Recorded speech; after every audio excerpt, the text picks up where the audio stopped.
My mother said secrets bind a family, but she forgot they corrode like acid. On their 30th anniversary, I arrived not with wine, but with a rusty key to a safe they believed was buried 10 years ago. They thought I came to beg, unaware I was there to reclaim the brutal truth worth $2 million. Pour a drink, because what happened in that living room will make you question everyone you love. My name is Jade Ellison, and the day my life shattered into 1,000 jagged shards was a Tuesday in November. Exactly 10 years ago, it was the kind of Seattle day that felt personal. The sky a bruised purple, weeping a relentless, freezing drizzle that soaked through the wool of my coat and chilled the marrow of my bones. I was 22 years old, standing on the edge of a gaping hole in the earth, watching the mahogany casket of the only person who had ever truly loved me being lowered into the mud. My grandmother, Eleanor, was gone. The silence of the cemetery was broken only by the rhythmic thud of wet dirt hitting the wood and my own ragged, suffocated sobbing. I was a mess. My nose was red, my eyes were swollen shut, and I could feel the mucus and tears mixing on my face in a way that was entirely undignified.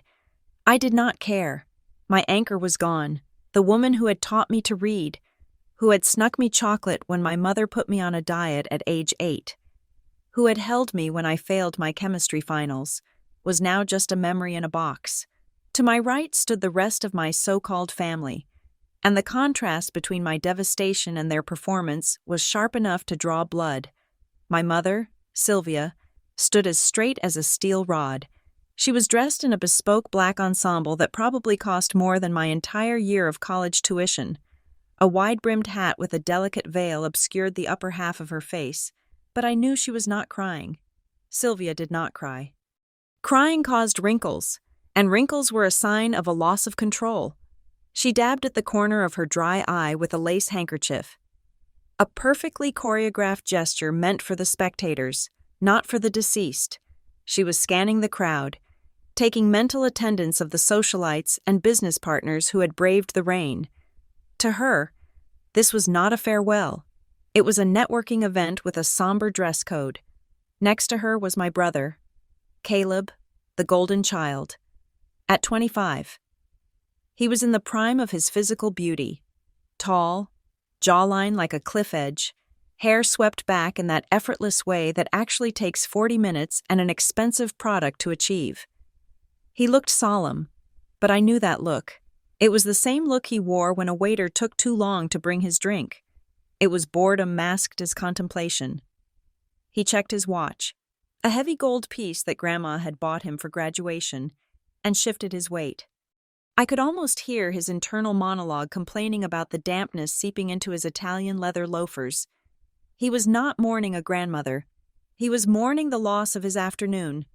After the service, the reception was held at Grandma's house, a sprawling Victorian estate on the hill that smelled of old lavender and lemon polish.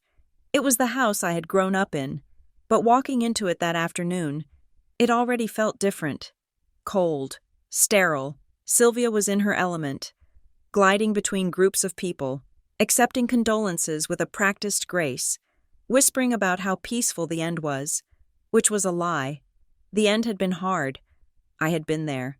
Sylvia had been at a charity gala. I retreated to the kitchen, trying to make myself invisible. But I could not escape the suffocating atmosphere.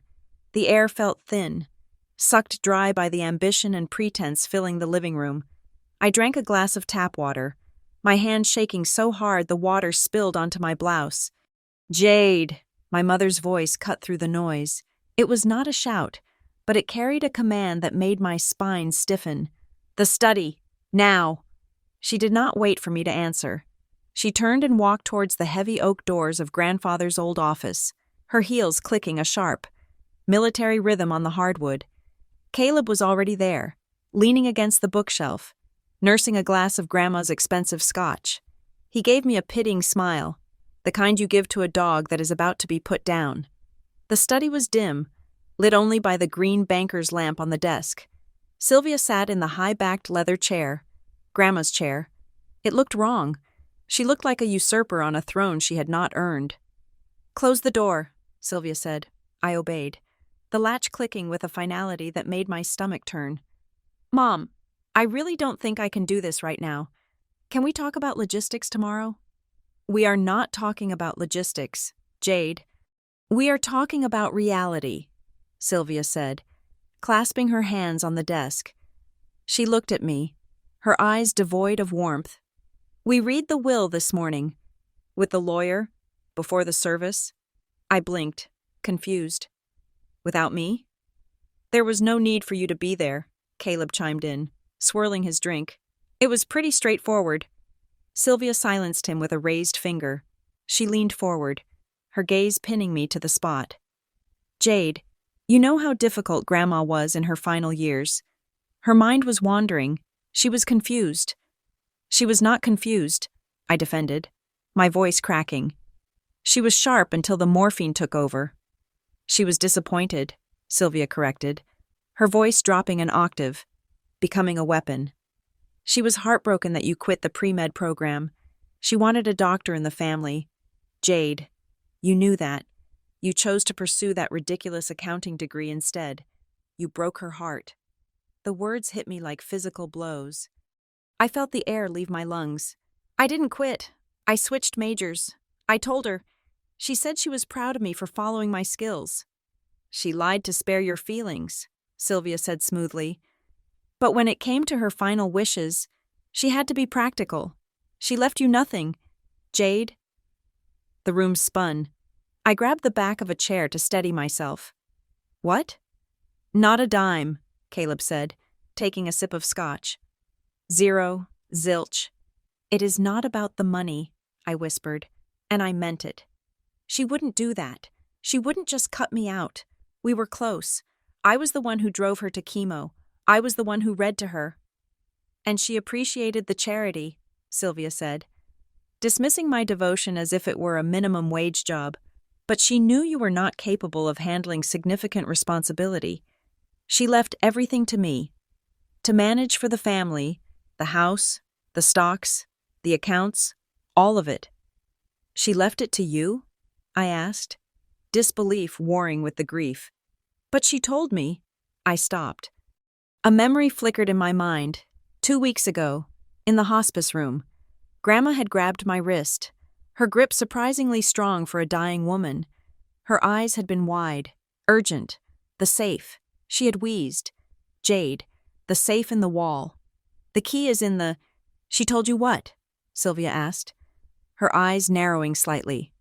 "She talked about a safe," I said slowly. "She said there was something in a safe." Sylvia let out a short, sharp laugh. It sounded like glass breaking. "Oh, Jade, really? The safe?" She had been rambling about hidden treasures and phantom safes for months. "It was the dementia. Dr. Peterson told us to expect hallucinations. There is no safe, just an old wall cavity where your grandfather used to hide his cigars." "But she was so specific," I insisted, though my confidence was crumbling under Sylvia's absolute certainty. "She also thought the nurse was stealing her teeth," Caleb chuckled. "Face it, sis, the old lady lost her marbles. Mom is just trying to clean up the mess." Sylvia stood up and walked around the desk. She stopped in front of me, placing a hand on my shoulder. It felt heavy, oppressive. "I am going to use the assets to secure our future. Caleb has a brilliant business plan, a chain of high-end fusion restaurants. We are going to invest the capital there." I looked at Caleb. He had never cooked a meal in his life. He had flunked out of business school twice. "Restaurants? Mom, that is insane. That is high risk. Grandma's money shouldn't be gambling chips." "It is vision, Jade," Caleb snapped, his facade of cool boredom cracking into defensiveness. "Something you wouldn't understand with your bean-counter brain." "Enough," Sylvia said. "The decision is made. The money is mine to manage. And there is one more thing." She walked back to the desk and picked up an envelope. "Since the house is now legally mine, and we need to liquidate some assets to get Caleb's capital started, we are going to be making some changes. Caleb needs the master suite for his home office. He needs space to create." I stared at her. "I live in the room next to the master suite." "Exactly," Sylvia said, offering me the envelope. This is a check for $2,000. It should be enough for a deposit on an apartment in the city. You need to move out. Jade. By the weekend. I looked at the check. $2,000. That was it. That was the price of my 22 years in this family. You are kicking me out? I asked, my voice barely a whisper. 2 days after the funeral? We are helping you launch, Sylvia corrected, her tone reverting to that fake, public sweetness. It is time you stood on your own 2 feet. You have your degree. You have a job at that little firm. You will be fine. We just need the space. For Caleb's career. I looked from Sylvia to Caleb.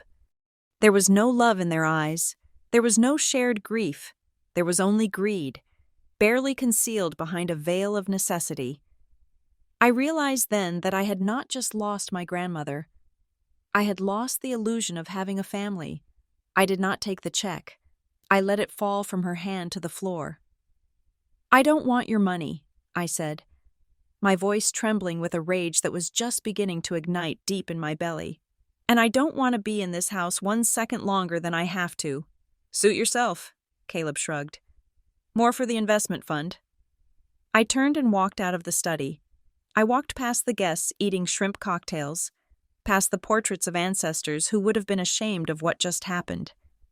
I went to my room, the room that was apparently now needed for Caleb's imaginary empire, and I packed my life into 2 duffel bags as I dragged my bags down the stairs.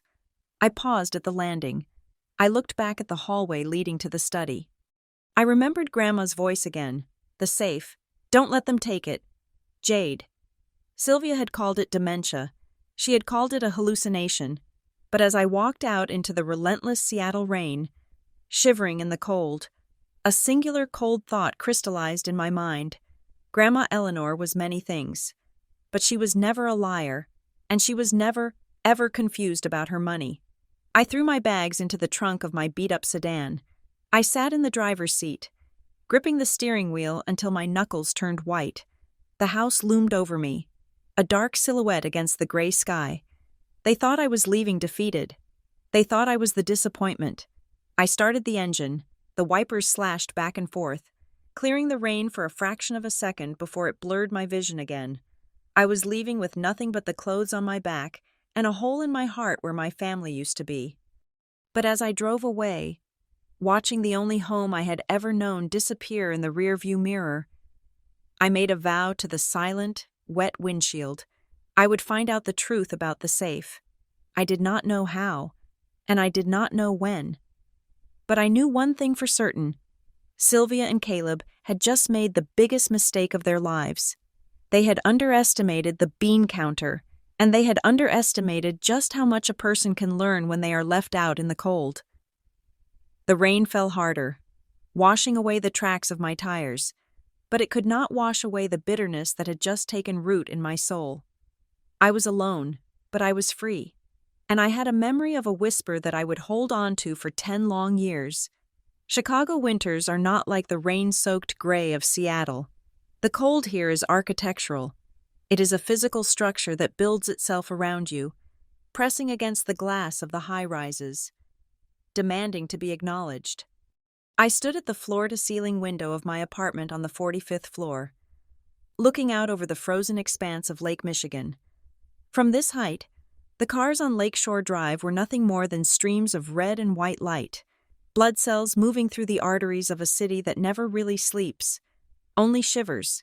It had been 10 years. At 32, I was no longer the girl with the swollen eyes and the water-stained blouse who had been evicted from her own history. That girl had died somewhere on Interstate 90, replaced by the woman reflected in the glass. My hair was cut into a sharp, asymmetrical bob that cost $400 to maintain. My suit was tailored, charcoal gray, and severe. I looked like exactly what I was, a weapon in a boardroom. I worked for Viridian Solutions, a name that struck fear into the hearts of CFOs who like to play fast and loose with their ledgers. My official title was Senior Forensic Auditor, but that was just the polite term they put on business cards. In reality, I was a hunter.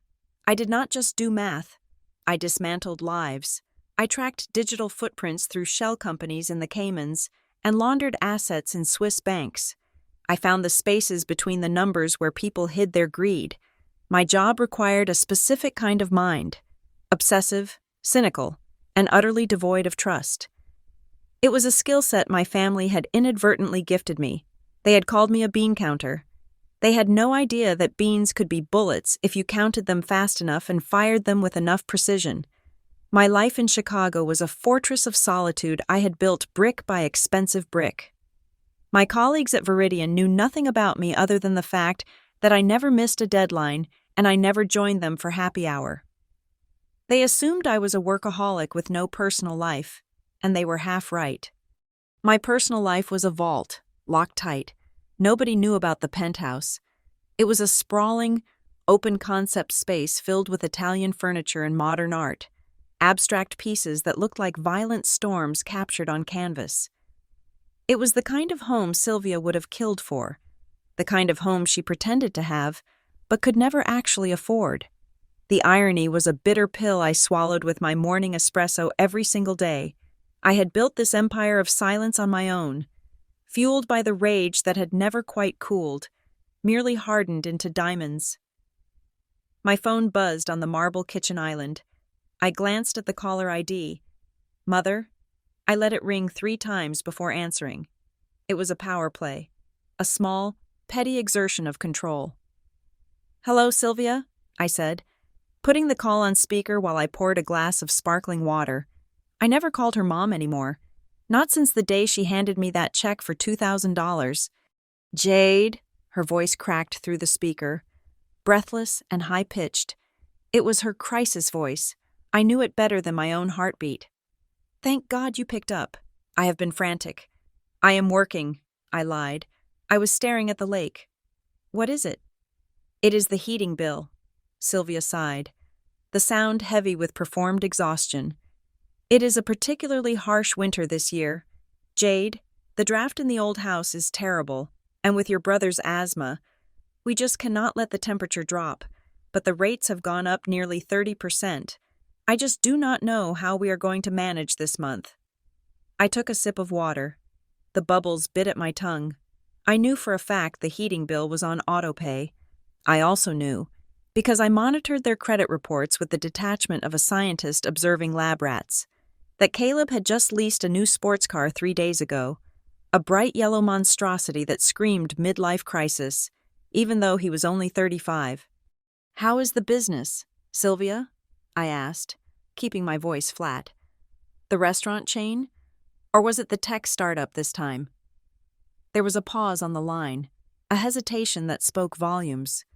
"Well, you know how the market is," she said quickly, dismissing the question.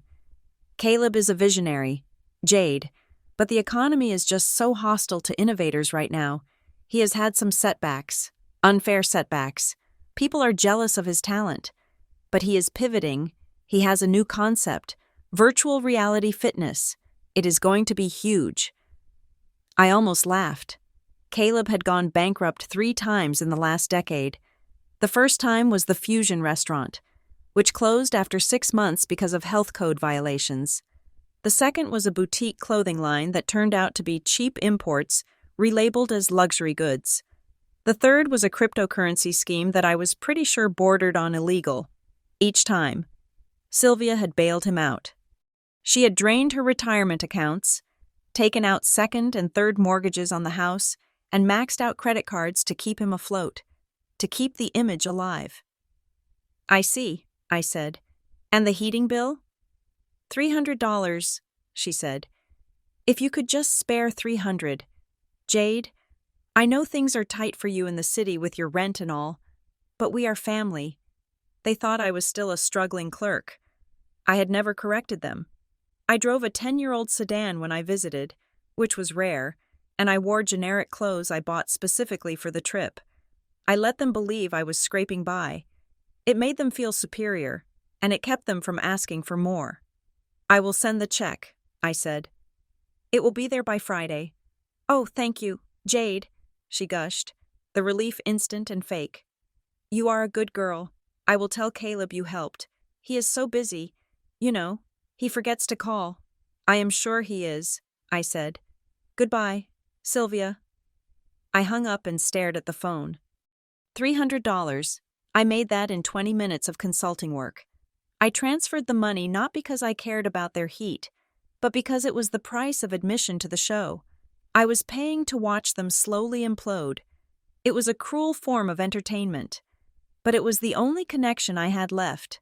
I walked over to the mail stack sitting on the console table. My assistant usually filtered everything, but the doorman had handed me a small bundle that evening. Most of it was junk. Invitations to galas I would not attend.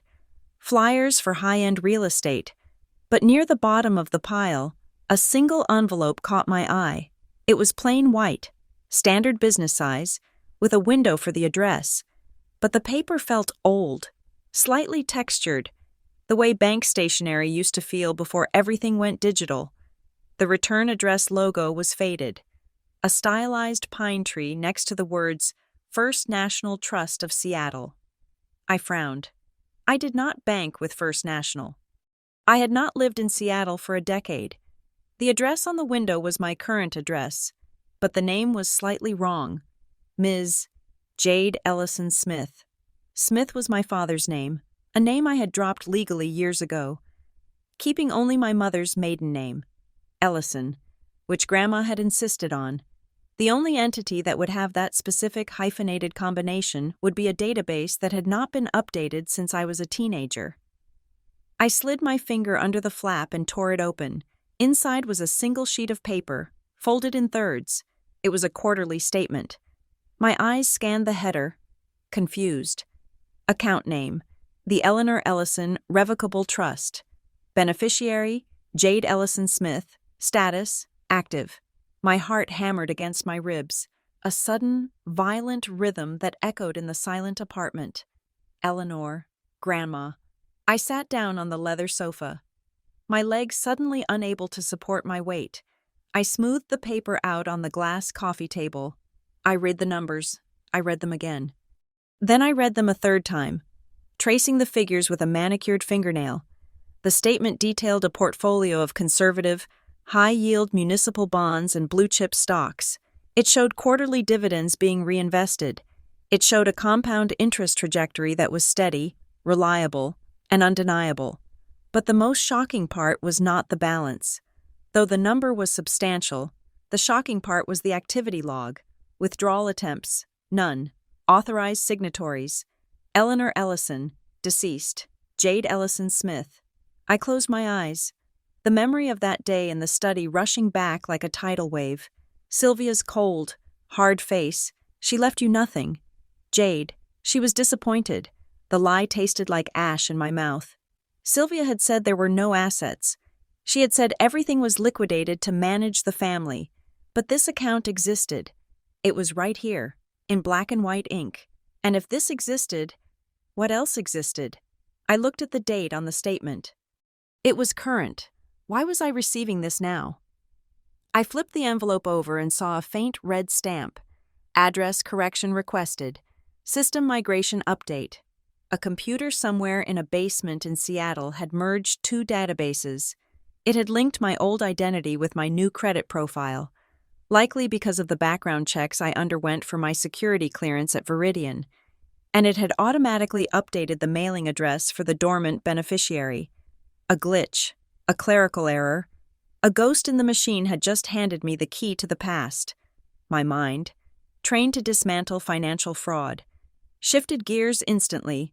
I was no longer the grieving granddaughter. I was the senior forensic auditor. I began to analyze the data. If this trust existed, it meant the will Sylvia had claimed to read was either a fabrication or she had selectively suppressed parts of it. But trusts are tricky.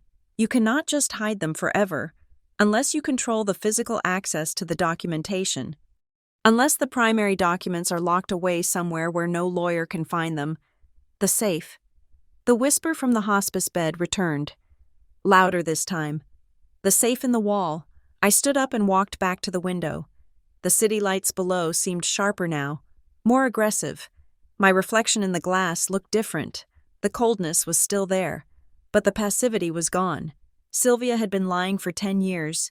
She had kicked me out of my home, cut me off from my inheritance, and made me feel unworthy of my grandmother's love, all to hoard wealth for herself and her golden son. And she had failed. I knew she had failed because she was calling me begging for $300 to pay a heating bill. If she had access to this trust, she would have drained it years ago. She would have poured it into Caleb's failed crypto schemes or his fake fashion lines. The fact that the money was still there, sitting untouched and growing, meant only one thing. Sylvia knew it existed, but she could not touch it. She was the custodian of a treasure chest she could not open. A dark, cold smile spread across my face. It was not a nice smile. It was the smile of a predator that has just caught the scent of blood on the wind. I walked to my desk and opened my laptop. I did not need to sleep tonight. I had work to do. I logged into the proprietary databases Viridian gave me access to, tools that could peel back the layers of a person's financial life like an onion. I typed in 2 names, Sylvia Ellison and Caleb Ellison. The screen populated with data, liens, missed mortgage payments, maxed out credit lines, a chaotic, desperate spiraling of debt that was being held together by duct tape and delusion. They were drowning. They were living on the edge of a cliff, pretending it was a balcony, and I held the rope. I looked back at the bank statement on the coffee table. This was not just money. This was proof of love. Grandma hadn't forgotten me. She hadn't abandoned me. She had protected me. She had locked her legacy away in a fortress that only I could enter, knowing that if she gave it to me too soon, Sylvia would have clawed it away. Tears pricked my eyes, hot and sudden, but I blinked them back. Now was not the time for crying. Now was the time for calculation. I picked up my phone and dialed my assistant's personal number, even though it was past 10 o'clock at night. "Jade," he answered, sounding groggy. "Is everything okay?" "I need you to clear my schedule for next week," I said, my voice steady and commanding. "Next week? But you have the deposition for the pharmaceutical fraud case. Postpone it," I said. "Send the junior associate. I have a more pressing matter to attend to." "Okay," he said, the confusion evident in his voice. "Is it a new client?" "No," I said, looking at the city of Chicago one last time before turning my back on the view. "It is a cold case, a very old, very personal cold case, and I'm going to close it." I hung up. The anniversary was coming up. 30 years. Sylvia had mentioned it in passing a month ago. Fishing for a gift. She and Dad would have been married 30 years, and even though Dad was gone, she still celebrated it as a monument to her own endurance. It coincided with Caleb's birthday. It was the perfect stage. They wanted money? I would give them something worth much more than money. I would give them a reunion. I reached into my desk drawer and pulled out a small velvet pouch I had kept hidden for a decade. Inside lay the shards of a cheap plastic pendant, and nestled among them, a small, intricate key that looked like it belonged to a dollhouse. I held it up to the light. It was real. The letter was real. The money was real. "Okay, Grandma," I whispered to the empty room. "Let's go get what is ours." I started planning my trip back to Seattle. I would not take the Porsche. I would not wear the Cartier watch. I would go as the dutiful, struggling daughter. I would walk into the lion's den wrapped in the camouflage of their own low expectations. And when the moment was right, I would burn the den to the ground. The letter from the bank was merely the first loose thread in a tapestry of lies that had suffocated my family for a decade. Once I pulled it, the whole thing began to unravel. I sat at my desk in the penthouse, the city lights reflecting off the 3 monitors I had arranged in a semicircle. I was no longer Jade the daughter. I was Jade the senior forensic auditor, and my own mother was the target of my investigation. I logged into Viridian's proprietary search engines, tools designed to pierce through shell companies and offshore accounts, and typed in the social security numbers of Sylvia and Caleb Ellison. The first thing I found was a trail of petty crimes disguised as administrative errors. I pulled up the digital scans of the deed transfers for the small assets Grandma had owned. A vintage convertible, a small lakeside cabin in Oregon, and her collection of diamond brooches. According to the paperwork, these had been gifted to Sylvia 3 days before Grandma died. I zoomed in on the signatures. To the untrained eye, they looked like Eleanor Ellison's shaky, elderly script. But I did not have an untrained eye. I had eyes that could spot a pixelated discrepancy in a tax return from a mile away. Grandma had a tremor in her right hand that caused her to lift the pen slightly on the upstroke of the letter L. The signatures on these transfers were fluid, continuous. They were confident. They were forgeries. Sylvia had not just waited for Grandma to die. She had actively looted the estate while Grandma was gasping for air in the next room. But these were small fish. The cabin was sold to cover Caleb's gambling debts in Las Vegas 4 years ago. The car went to pay for a settlement when he crashed into a parked police cruiser. The jewelry had likely been pawned to maintain Sylvia's country club membership. The real anomaly was the house. I accessed the county land records. The title to the Victorian estate was still held in the name of the Eleanor Ellison Revocable Trust. Sylvia did not own the house. She was merely the resident trustee. And then, I found the document that stopped my breath. It was a digital copy of an insurance rider filed 10 years ago, just weeks before the funeral, specifically covering a high-security residential vault installed in the foundation of the property. I cross-referenced the vault specifications with the manufacturer's database, a little gray area hacking that I justified as necessary due diligence. The model was a Titan IV. It was not something you bought to store birth certificates. It was something you bought to store bullion or high-value bearer bonds. The specs for the Titan IV were clear. It required dual-factor authentication to open. First, a physical key, a Type X milled cylinder that was virtually impossible to pick. Second, a biometric voice print password recorded by the owner. The puzzle pieces clicked into place with a terrifying mechanical precision. The $2 million was not gone. It was sitting right there, in the house, behind a wall of steel that Sylvia could not breach. She had the house, she had the forgery skills, but she did not have the key, and she certainly did not have Grandma's voice. I leaned back in my chair, the leather creaking in the silence of the room.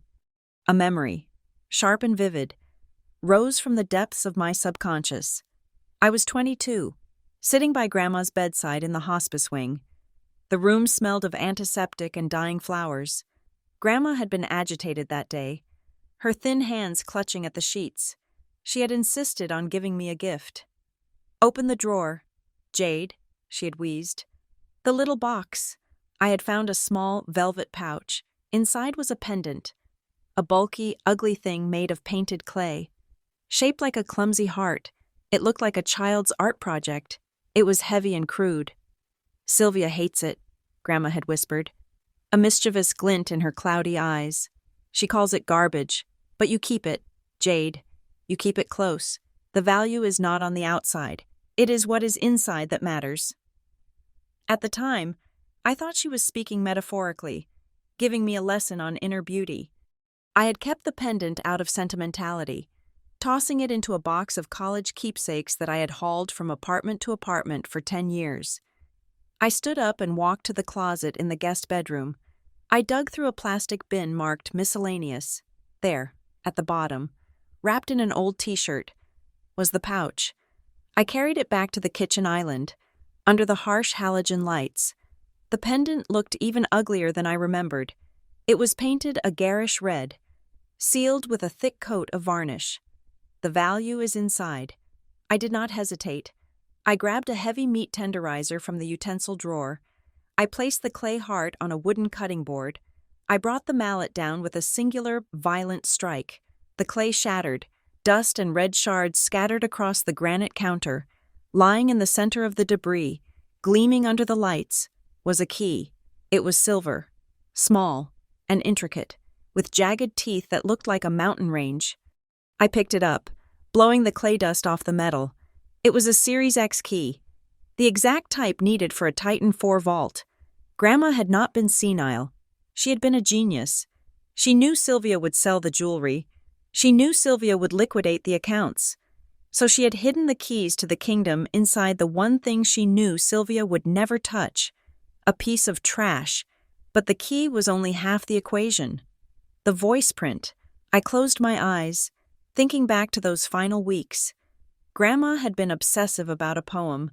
She would make me sit by the bed and recite it with her, over and over again. The owl flies at midnight. The shadow is long. The truth is, the silence inside of the song. Open the winter, and close out the fear. I am the keeper of all I hold dear. It was a nonsense rhyme. I had thought it was a nursery rhyme from her childhood, something her mind had latched onto as it deteriorated. She would get frustrated if I got the cadence wrong. "Slower, Jade," she would say. Would enunciate, like me. Speak it like me. She was not teaching me poetry. She was training me to be her proxy. She knew my voice was similar to hers. The same timbre, the same pitch, with the right cadence, the right password.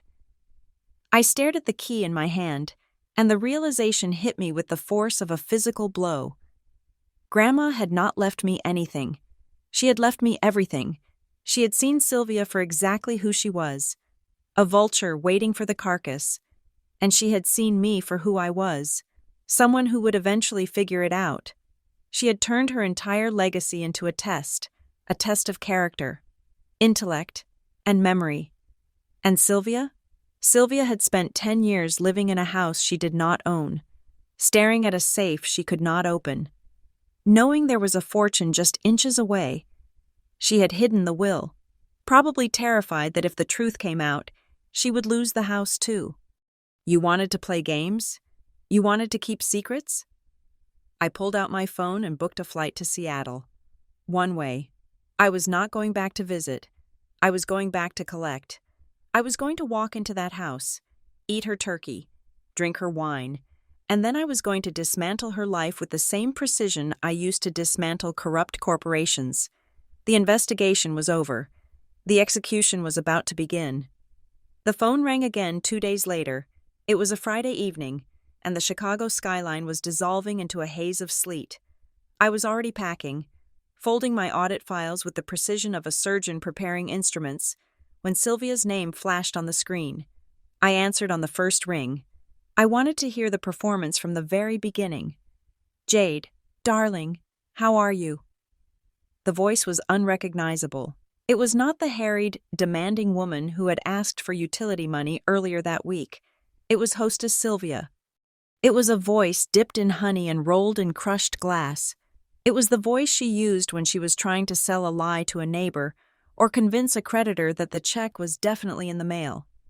"I am fine, Sylvia," I said, putting her on speaker while I slid the Series X key into the hidden pocket of my blazer. "To what do I owe the pleasure?" "Oh, stop with the formality," she laughed. A tinkling, brittle sound. "I was just looking at the calendar and realized the big day is coming up. Your father and I. 30 years. Can you believe it? And Caleb's birthday. Of course, my big boy is turning 35. "I remember," I said flatly. "Happy birthday to him." "Well, that is just it," Sylvia continued, the sweetness ramping up to a level that was almost diabetic. "We are having a little get-together, just family and a few close friends, a celebration of life, really, and I was thinking it has been so long since we were all together, truly together. I want you to come home, Jade." I paused, letting the silence stretch just long enough to make her nervous. I knew exactly why she was calling. My investigation into Caleb's finances had thrown up a new red flag this morning. A judgment lien filed by a private lending entity, a polite term for a loan shark, for $50,000. Due immediately. Caleb wasn't just broke, he was in danger, and Sylvia, ever the problem solver, had likely concocted a scheme. She probably thought that if she could get me in the room, she could guilt-trip me into signing over some non-existent rights, or perhaps she had found a loophole in the trust that required my physical presence to exploit. Or maybe she just wanted to borrow $5,000 to keep the kneecap breakers at bay for another week. "I am very busy with work, Sylvia," I said, playing the part. "My boss is riding me hard about a deadline." "Oh, nonsense," she cooed. "Work can wait. Family cannot. I am making that roast turkey with the chestnut stuffing you used to love. Remember? You used to eat so much of it, I thought you would burst. I had not eaten chestnut stuffing since I was 12. And I was allergic to chestnuts. She had forgotten, again. And, she lowered her voice to a conspiratorial whisper, Caleb misses you. He really does. He has been talking about how much he regrets that you two drifted apart. He wants to make amends. I almost laughed out loud. Caleb didn't want to make amends. He wanted a co-signer. It sounds lovely, I lied. When is it? Tomorrow night, she said, the relief audible. 7 o'clock. Please say yes. Jade, it would mean the world to me. We are family, after all, and family forgives. Family forgives. The audacity was breathtaking. She was quoting Hallmark cards to the daughter she had disowned for a decade. Okay, I said. I will be there. Wonderful, she shrieked. Oh, and Jade? Dress up a little, will you? We have some very important people coming. Maybe wear something colorful. You always look so dreary in that black. I will see what I can find, I said. See you tomorrow. Darling. The line went dead. I looked down at my suitcase. Beside the key, I placed a manila folder. It contained the smoking gun, a certified copy of Grandma's original will, which I had retrieved from the archives of her retired lawyer, Mr. Henderson, just yesterday.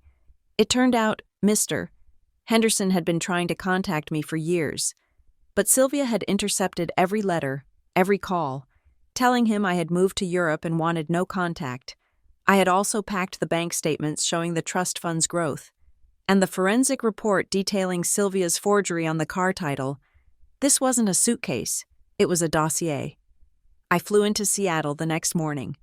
The city was exactly as I left it, gray, damp, and smelling of pine and exhaust. I bypassed the rental counter for the luxury vehicles. I could have rented a Mercedes, or better yet, driven my own Porsche up from California if I had time.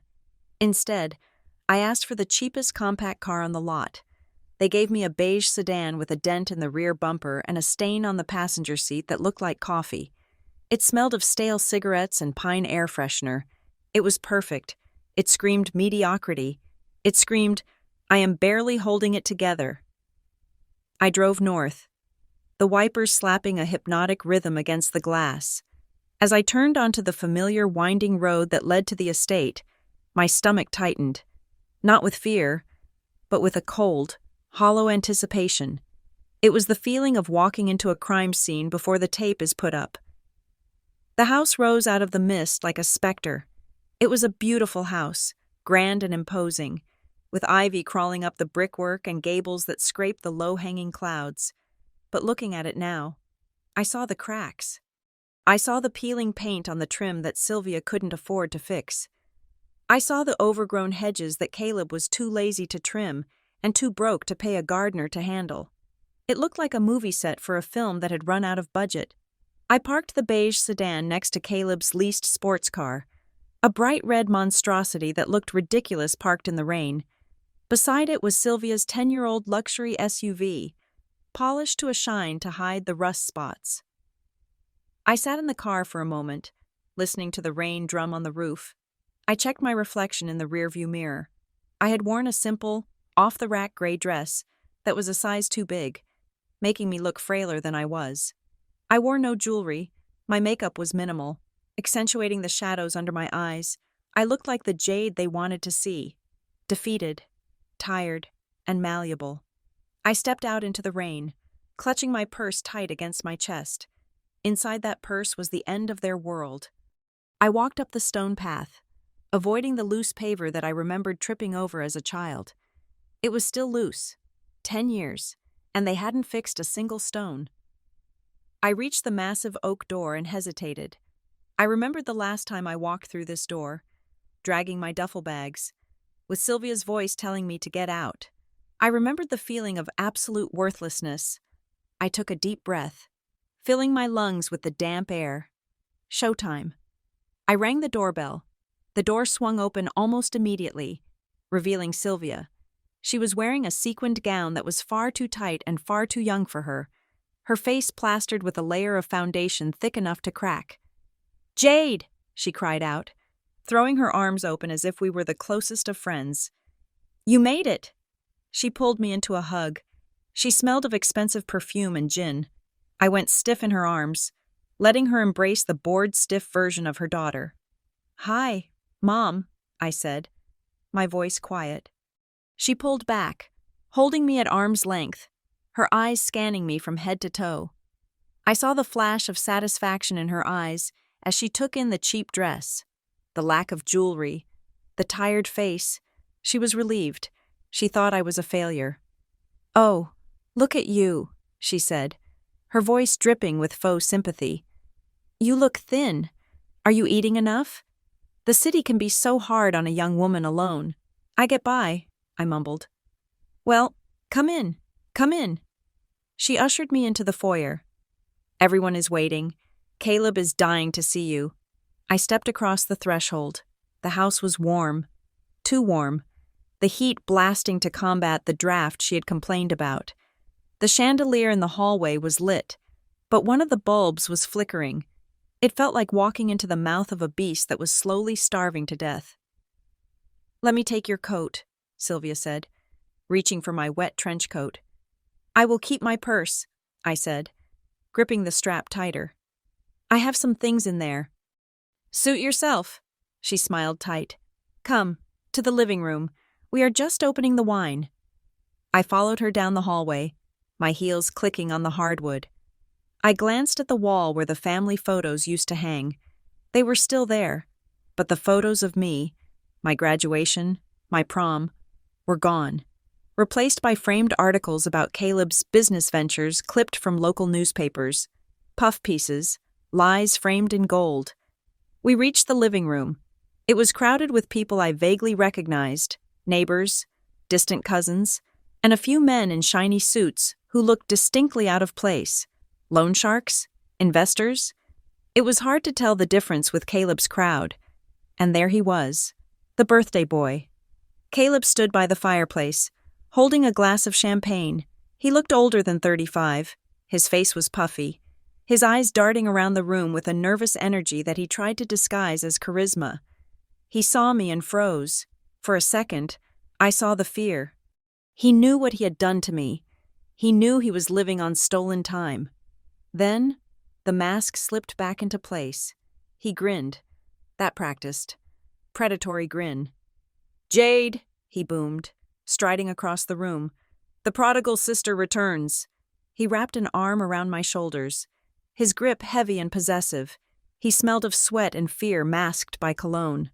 "Happy birthday, Caleb," I said. "It is now," he laughed, squeezing me tighter. "Now that the whole family is here, we have so much to catch up on. Sis, so much." I looked at Sylvia, then at Caleb. They were beaming at me, two sharks smiling at a seal they had just invited into the water. "Yes," I said, allowing a small, cold smile to touch my lips for the first time. "We certainly do." I looked past Caleb, towards the study door that was slightly ajar. I knew exactly what was behind it. I knew exactly where the painting hung, and I knew exactly what was behind the painting. I had come to audit the Ellison family. And the audit was about to begin. The dining room of the Ellison estate had always been a stage designed for tragedy, but tonight it was set for a farce. The long mahogany table was set with the good china, the royal Doulton service with the gold rim that Grandma had only used for Christmas. But the napkins were paper, tucked into silver rings to hide their cheapness. It was a perfect metaphor for my family. A thin veneer of elegance wrapped around a disposable core. I sat at the far end of the table, the spot usually reserved for children or unwanted guests. From this vantage point, I could see the entire performance unfold. And it was a performance. Sylvia was the director, frantic and manic, while Caleb was the lead actor, sweating through his makeup. The guest list was a curious mix. There were the usual suspects, Aunt Marge, who wore too much floral print and smelled of mothballs, Uncle Robert, who spent the entire evening checking his watch, and a few neighbors who had clearly been guilt-tripped into attending. But scattered among them were three men I did not recognize. They were introduced as angel investors for Caleb's new venture. I knew better. I had spent 10 years studying the faces of men who moved money in the shadows. These were not investors. One of them, a thick-set man introduced as Mr. Vance, wore a suit that was expensive but ill-fitting, straining at the shoulders. He didn't hold his wineglass by the stem. He gripped the bowl like he was strangling a bird. He wasn't looking at the room with the curiosity of a potential partner. He was assessing the liquidation value of the furniture. He was a shark, and Caleb was the chum. Caleb stood at the head of the table, tapping a spoon against his glass. The sound was sharp, piercing the low murmur of conversation. He was wearing a midnight blue tuxedo that I recognized from a magazine spread. It probably cost $3,000, but up close, the illusion fell apart. His collar was damp with sweat. His hands, gripping the table for support, were trembling so violently that the wine in his glass created little red tides against the crystal. His eyes were rimmed with dark, bruised circles that no amount of concealer could hide. He looked like a man who had not slept in a week. "Thank you all for coming," Caleb announced, his voice booming with a forced bravado that made me wince. 30 years of mom and dad, and 35 years of me. It is a milestone night. A smattering of polite applause followed. Mr. Vance did not clap. He just chewed on a breadstick, his eyes fixed on Caleb's throat. "I know everyone has been asking about my latest project," Caleb continued, pivoting the spotlight to himself with the desperation of a drowning man reaching for a life raft. "Vortex Tech, we are disrupting the fitness industry. Virtual reality integration with neural feedback. It is going to be huge. We are talking about a valuation of $10 million within the first quarter." He threw out buzzwords like confetti, synergy, blockchain, paradigm shift, but there was no substance behind them. It was a word salad designed to impress Aunt Marge, who still used a flip phone. I watched Mr. Vance. He looked bored. He knew there was no technology. He knew there was no $10 million. He was just waiting to see if he would get paid tonight. Sylvia beamed from the other end of the table. Her smile was so wide it looked painful, stretching the skin over her cheekbones until it looked like parchment. "Isn't he brilliant?" she gushed, reaching out to pat the hand of the neighbor next to her. "He has always been the visionary of the family, just like his father."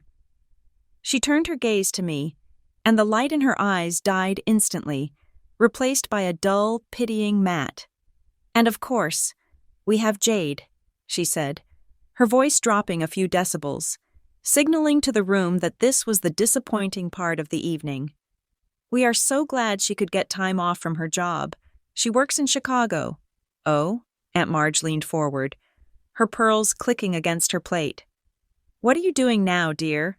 Still in school?" "She works in an office," Sylvia answered for me, before I could open my mouth. "Administrative support. Isn't it, Jade? Checking boxes, filing papers, very steady work, very safe." "I am an auditor," I said quietly, taking a sip of the water. I did not touch the wine. I needed a clear head. "An auditor," Sylvia laughed, a sound like dry leaves skittering on pavement. "See? Paperwork. It pays the rent, I suppose. Although I do worry about her living in that city alone.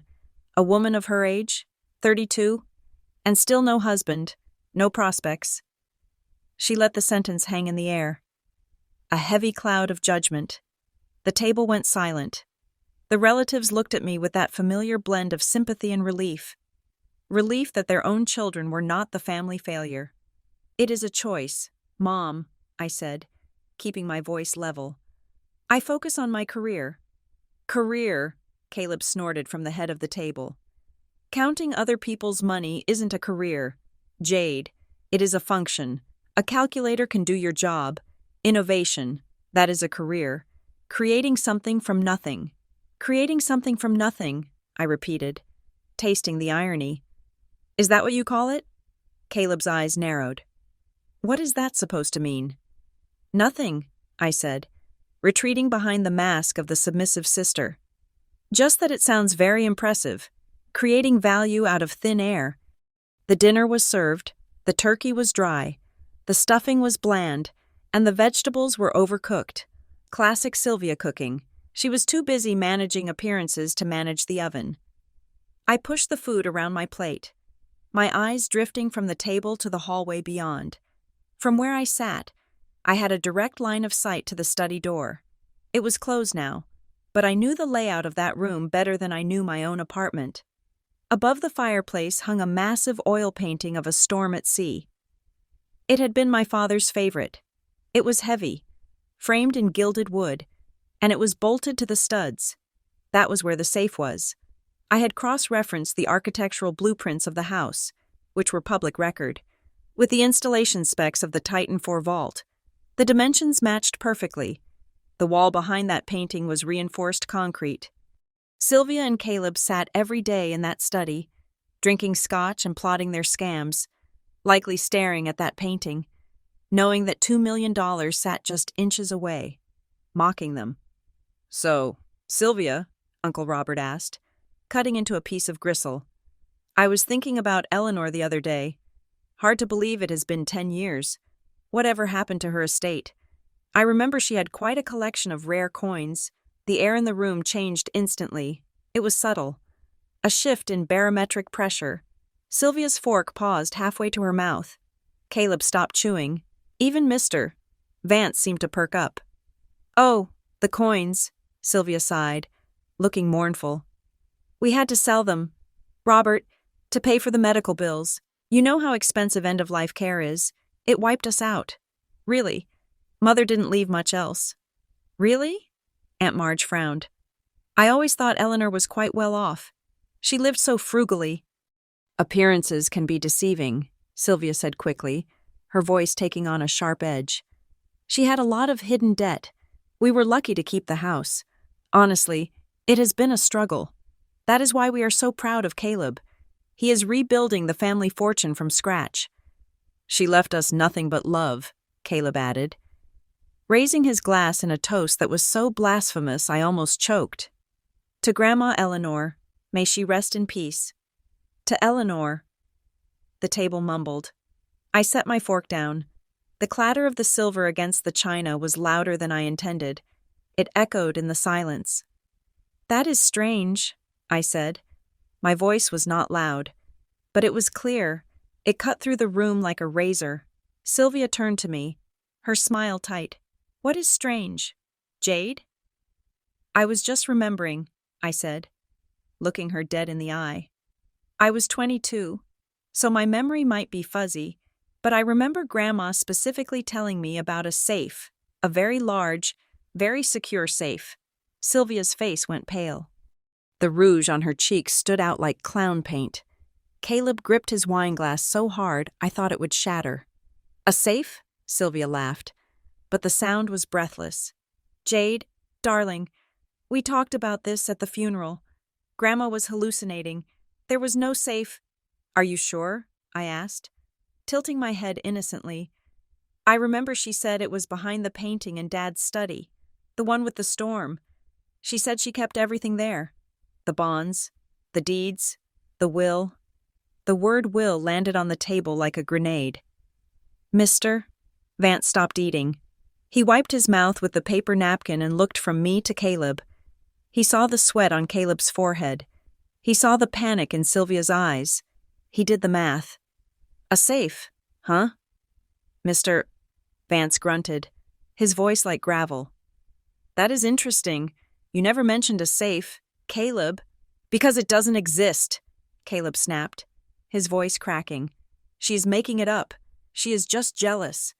She has always been jealous that Grandma left the house to Mom and the business capital to me." "I am not jealous, Caleb," I said softly. "I am just confused. Uncle Robert asked about the estate. I am just sharing what Grandma told me. She seemed very lucid when she said it. She even gave me a poem to remember." "Stop it," Sylvia hissed. Her mask of the gracious hostess was slipping. "We are not going to discuss the ramblings of a dying woman at the dinner table. It is disrespectful." "I think it is disrespectful to lie about her," I countered. The table went deadly silent. Aunt Marge gasped. Uncle Robert looked at his plate. "How dare you?" Sylvia whispered, her voice trembling with genuine rage. You come into my house, eat my food, and accuse me of lying? I didn't accuse you of anything. Mom, I said, leaning back in my chair. I just said I remember a safe. If it doesn't exist, why are you so upset? It would be easy to prove. We could just go into the study and look behind the painting. Right now. I gestured toward the hallway. Caleb stood up abruptly, his chair screeching against the floor. Nobody is going into my office. I have confidential prototypes in there. Prototypes for the VR system? Mister, Vance asked, leaning back. I would love to see them.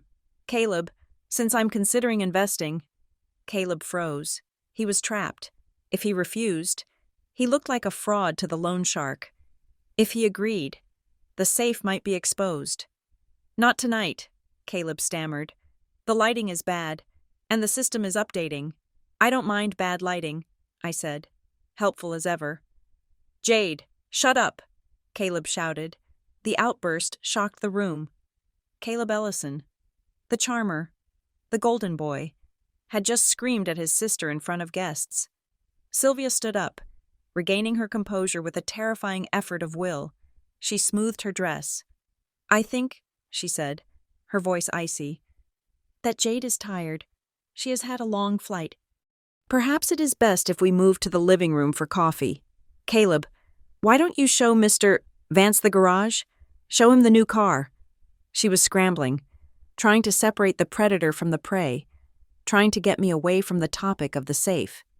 Good idea, Caleb muttered, wiping his forehead. This way. Vance. Mr. Vance stood up slowly. He looked at me, and for a second, there was a flicker of respect in his dead eyes. He knew I had just exposed a weakness. He nodded at me, then followed Caleb out of the room. The other guests awkwardly shuffled out, eager to escape the tension. I remained seated for a moment. Sylvia stood at the head of the table, glaring at me. The air between us was electric with unspoken hatred. You are trying to ruin this, she spat. You are trying to humiliate us. I am just making conversation. Mother, I said, standing up. You asked me to come home. You said family is important. I am just trying to be part of the family history. You have no idea what is at stake, she hissed. Oh, I think I do, I said. $50,000 to a man named Vance, and that is just the tip of the iceberg, isn't it? Sylvia recoiled, as if I had slapped her. How do you... I count things for a living, remember? I walked past her, brushing her shoulder. I am going to the living room. I would hate to miss the coffee. I walked out of the dining room, my heart pounding a steady, rhythmic beat. The first shot had been fired. I had rattled the cage. Now, I just had to wait for the beast to bite, and I knew, with absolute certainty, that the bite was coming soon. They were desperate, and desperate people do stupid things. I glanced at the study door again. The painting of the storm seemed to be watching me. Soon, I promised it. Soon the waters will break. The front door clicked shut, locking out the wet Seattle night. But the silence that followed was heavier than the storm outside. The last of the guests had scurried away, eager to escape the palpable tension that had hung over the dinner table like a toxic cloud. Even Aunt Marge had declined coffee, citing a headache that I suspected was induced by the sheer force of Sylvia's manic smiling. Mr. Vance had been the last to leave. He had paused at the door, leaning in close to Caleb, and I heard him whisper 3 words that made my brother's face drain of color. Midnight, or else, now, it was just the 3 of us. The stage had been cleared of the extras, leaving only the core cast for the final act. In here, Sylvia said. It was not a request. She gestured toward the small private sitting room we used to call the den. It was a windowless room in the center of the house, soundproofed by heavy velvet drapes and shelves of unread encyclopedias. It was where my father used to go when he wanted to drink without judgment. It was the perfect place for an interrogation. I walked in, clutching my purse against my side. I sat on the edge of a floral armchair that smelled of dust and old perfume. Caleb paced the length of the room, running his hands through his hair, messing up the perfect coiffure he had spent an hour constructing. He looked like a caged animal, twitchy, sweaty, and dangerous. Sylvia closed the door and turned the lock. The click echoed in the small room. She turned to me, and the transformation was instant. The hostility from the dinner table vanished, replaced by a teary, trembling vulnerability that would have won her an Oscar if the Academy awarded statues for emotional manipulation. "Jade, honey," she began, sitting on the sofa opposite me and reaching for my hand. I pulled back slightly, and she let her hand drop to her lap, looking wounded. "We need to talk. As a family. No more secrets." "I agree," I said, keeping my voice neutral. "No more secrets. So, who was Mr. Vance?" Caleb stopped pacing. He whirled around, his eyes wild. "He is a business associate, a partner." "He looked like a loan shark." "Caleb," I said, "and he looked like he wanted to break your legs." "He is an aggressive investor," Caleb shouted, his voice cracking. "You don't understand high-stakes finance. Jade, you count pennies for a living. This is leverage. This is how the big boys play." "He wants his money." "Caleb." Sylvia cut in, her voice sharp. She looked at me, her eyes pleading.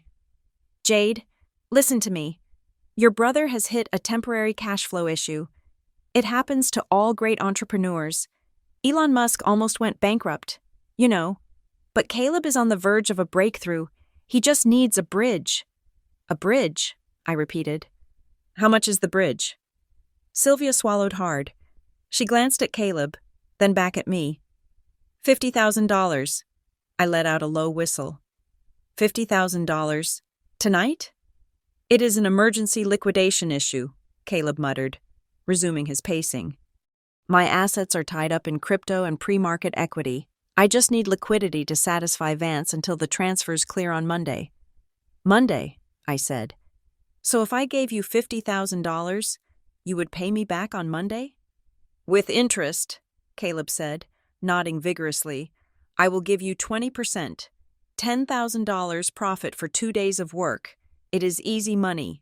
Jade." I looked at him. He was lying. He knew he was lying. There were no assets. There was no crypto. There was only a hole he had dug. And now he wanted to throw me into it to form a ladder so he could climb out. "I don't have $50,000, I said calmly. The room went still. Sylvia's face hardened. "Don't lie to me, Jade," she said, her voice dropping the sweet act. "You have been working in Chicago for 10 years. You have no husband, no kids, no mortgage that I know of. You must have savings." "I live in Chicago." "Mom," I said, "rent is $3,000 a month. I have student loans I had to take out because someone told me there was no college fund left." "We did what we had to do," Sylvia snapped. "And now you have to do what you have to do. We are family. I carried you for 9 months. I raised you in this house. I fed you, clothed you. Do you have no sense of duty?" "Duty?" I asked, feeling the anger rise in my throat like bile. "You kicked me out the day after the funeral with $2,000. You haven't called me in a decade unless you needed money for bills. And now, because Caleb gambled away his life, you want me to wipe out my savings?" "It is not gambling," Caleb roared. He lunged toward me, stopping just inches from my chair. "It is business, and you are going to help me. You owe me." "I owe you nothing," I said, looking up at him, unflinching. "I owe you absolutely nothing." Caleb's face turned a shade of purple I had never seen before. He was vibrating with rage. The fear of Vance, the humiliation at dinner, the years of failure. It all coalesced into a hatred directed entirely at me. "You selfish little witch," he spat, spittle flying onto my cheek. "You come here with your cheap dress and your superior attitude, judging me? You have no idea what I have been dealing with. You have no idea what it is like to be the one responsible for everything." "Responsible?" I laughed. It was a cold, sharp sound. "You have never been responsible for a single thing in your life. Caleb, Mom cleans up your messes. That is the dynamic. That is the business. Shut up, Caleb screamed. He slammed his fist down on the small coffee table between us. The wood cracked. A vase wobbled and fell, shattering on the floor. You think you are so smart? You think you are the victim? If you weren't such a stubborn, useless obstacle, we wouldn't be in this mess. Caleb, stop, Sylvia shrieked, standing up, but he couldn't stop. The dam had broken. We could have paid Vance 10 times over, Caleb yelled, pointing a trembling finger at the wall. We are sitting on a gold mine. $2 million. Jade, $2 million rotting in a box in the next room, and we can't touch it because of you. The silence that followed was absolute. Caleb stood panting, his chest heaving, realizing too late what he had just said. He looked at Sylvia, his eyes wide with horror. Sylvia had gone ghostly pale. She sank back onto the sofa, covering her face with her hands. I sat very still. The confirmation rushed through my veins like ice water. So, I said softly. It is real. Caleb backed away, stumbling over the broken vase. I didn't mean... You meant exactly that, I said. I stood up slowly. The safe is real. The money is real. Grandma didn't spend it. She didn't lose it. It is right there, behind the painting. I looked at Sylvia. She slowly lowered her hands. Her face was a mask of defeat that quickly hardened into desperation. Jade, she whispered. And you can't open it, I continued, piecing the logic together aloud for them. You have the house. You have the time. You probably even hired professionals to drill it. But you can't get in. Why? I took a step toward them.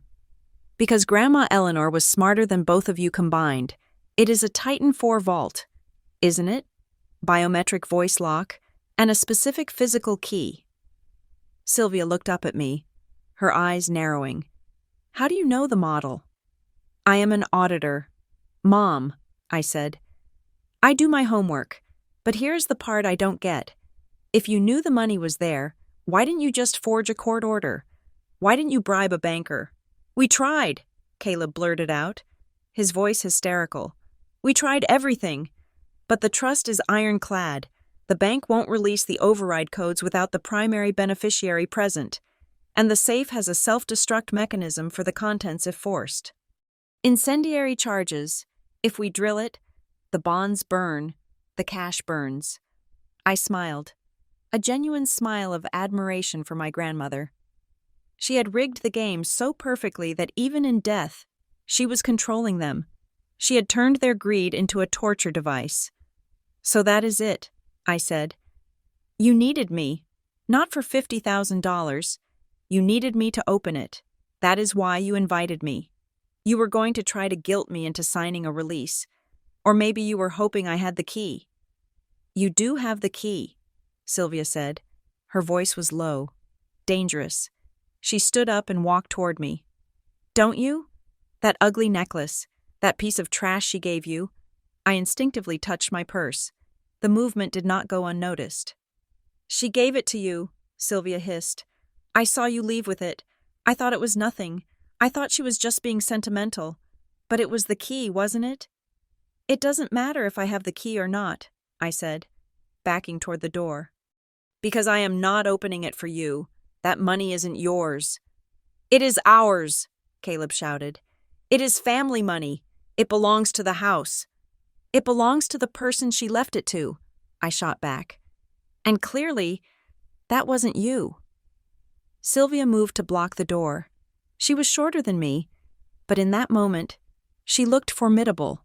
Her eyes were dark, devoid of any maternal warmth. She looked like a cornered rat ready to bite. You are not leaving, Sylvia said. You are not walking out of here with the solution to our problems in your purse while your brother gets his legs broken. Get out of my way. Sylvia, I said. No, she said. You don't understand the situation. Jade, we are desperate, and desperate people well. We stop being polite.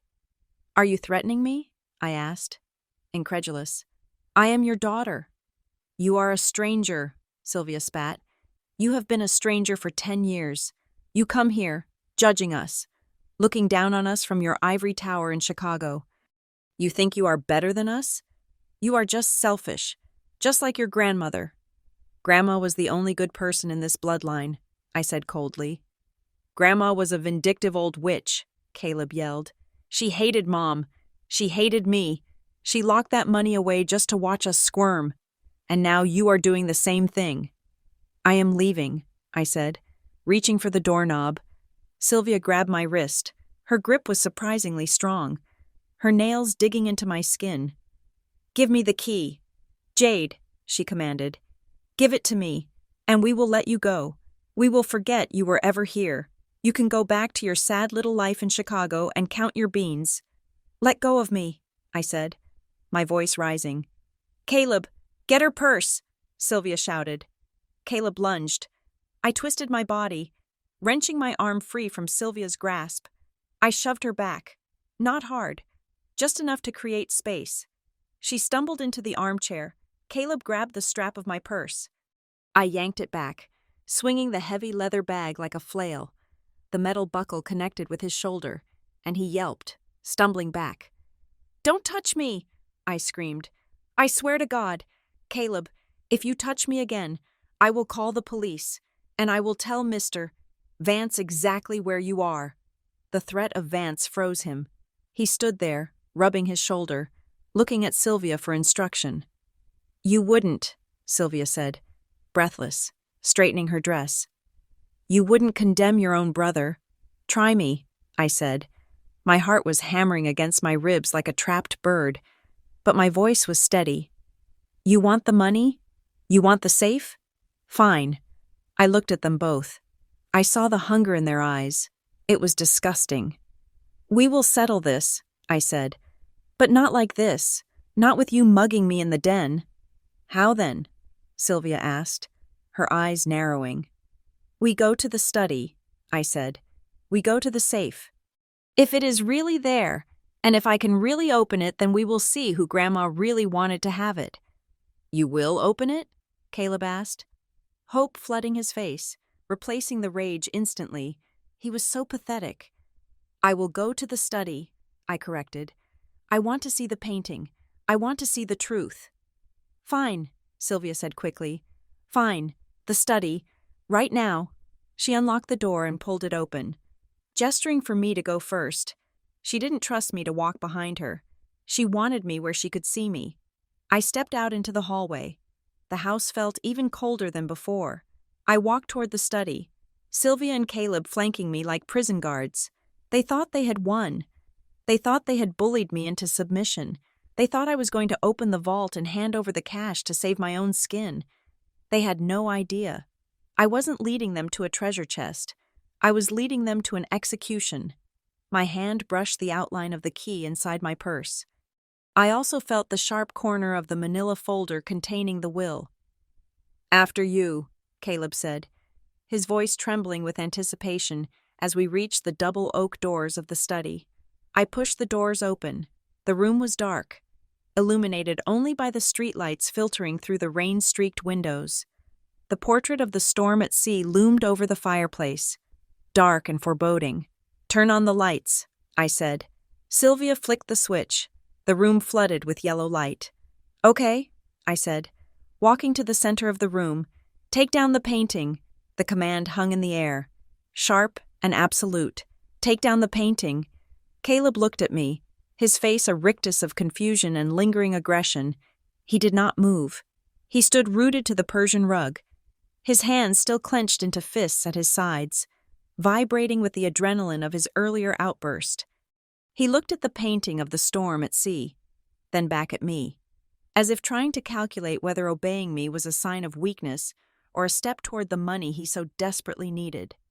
I said, "Take it down," I repeated, my voice dropping to a register that was almost conversational, yet harder than the oak desk standing between us.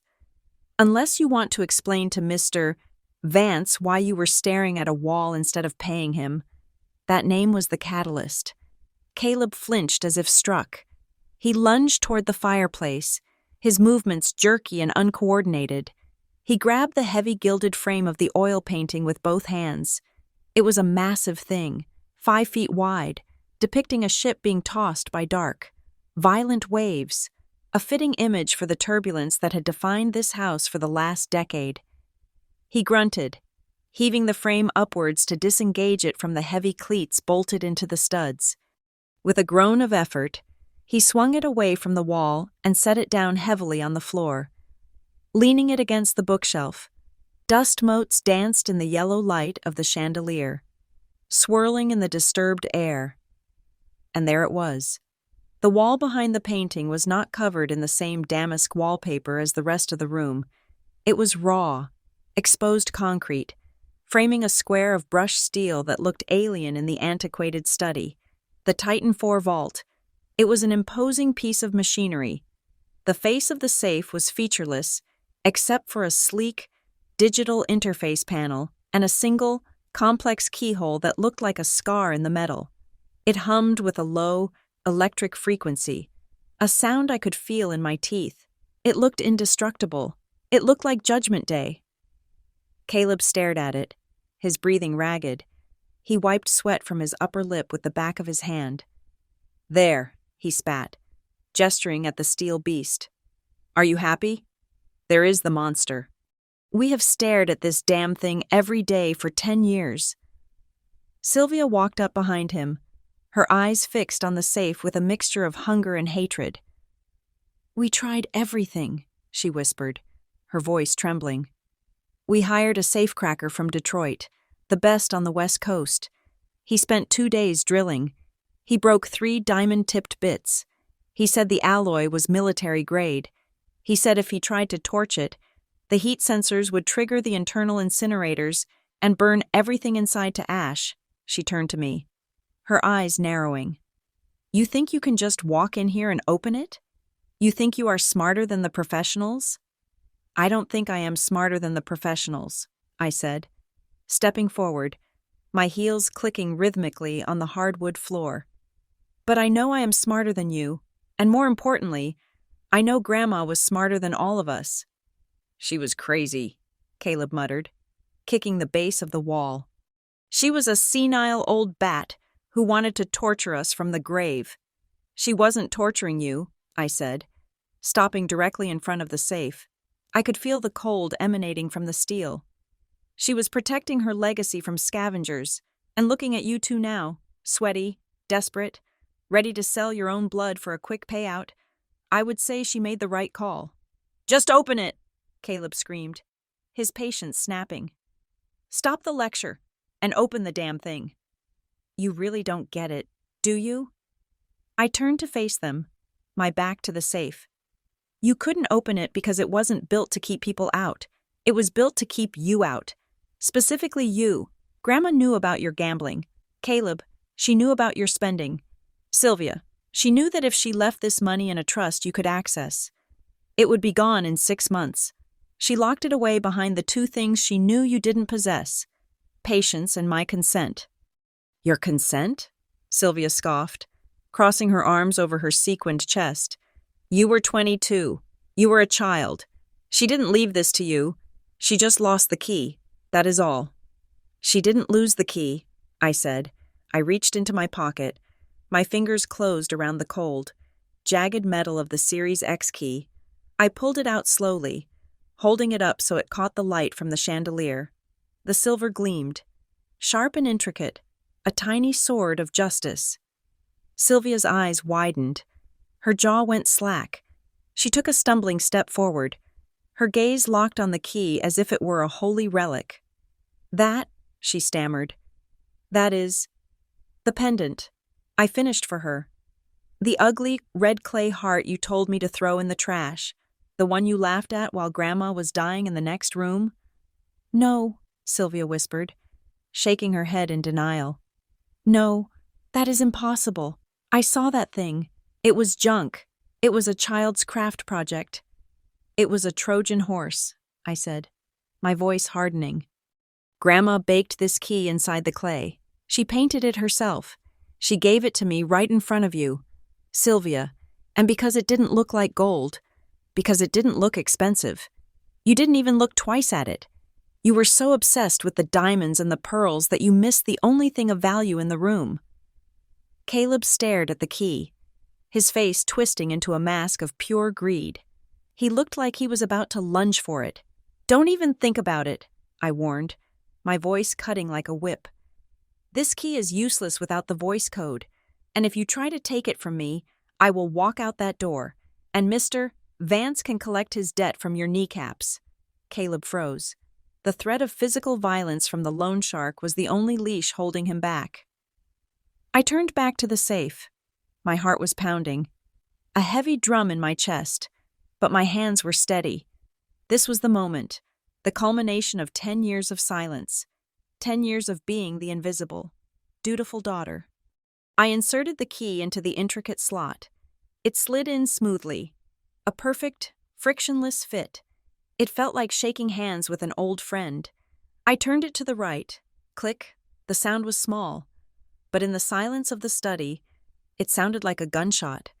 The heavy tumblers inside the door shifted with a satisfying, mechanical thud.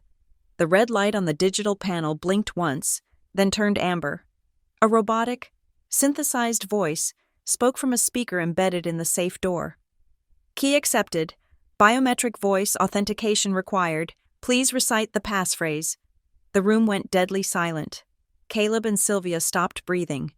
They stood there, paralyzed, watching the machine that had baffled them for a decade finally wake up.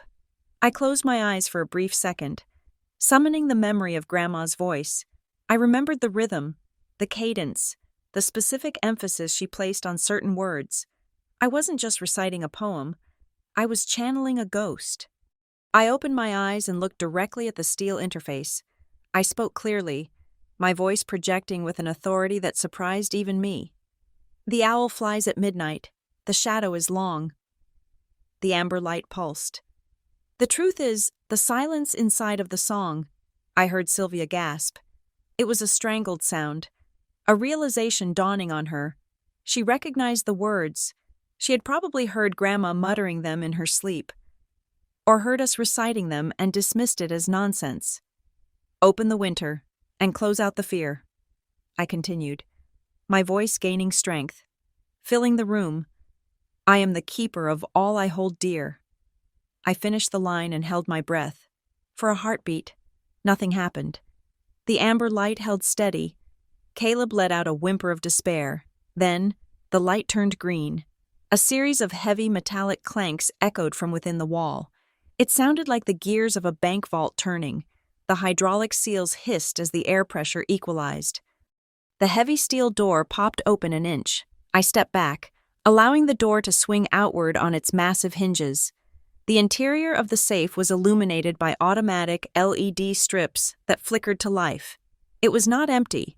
It was not full of dust. Neatly stacked on the shelves were rows of thick, bound folders.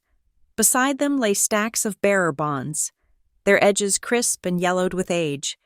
There were boxes of gold coins, the ones Sylvia claimed had been sold, and right in the center, resting on a velvet cushion like a crown jewel, was a thick envelope made of heavy, cream-colored paper, sealed with red wax, the original will.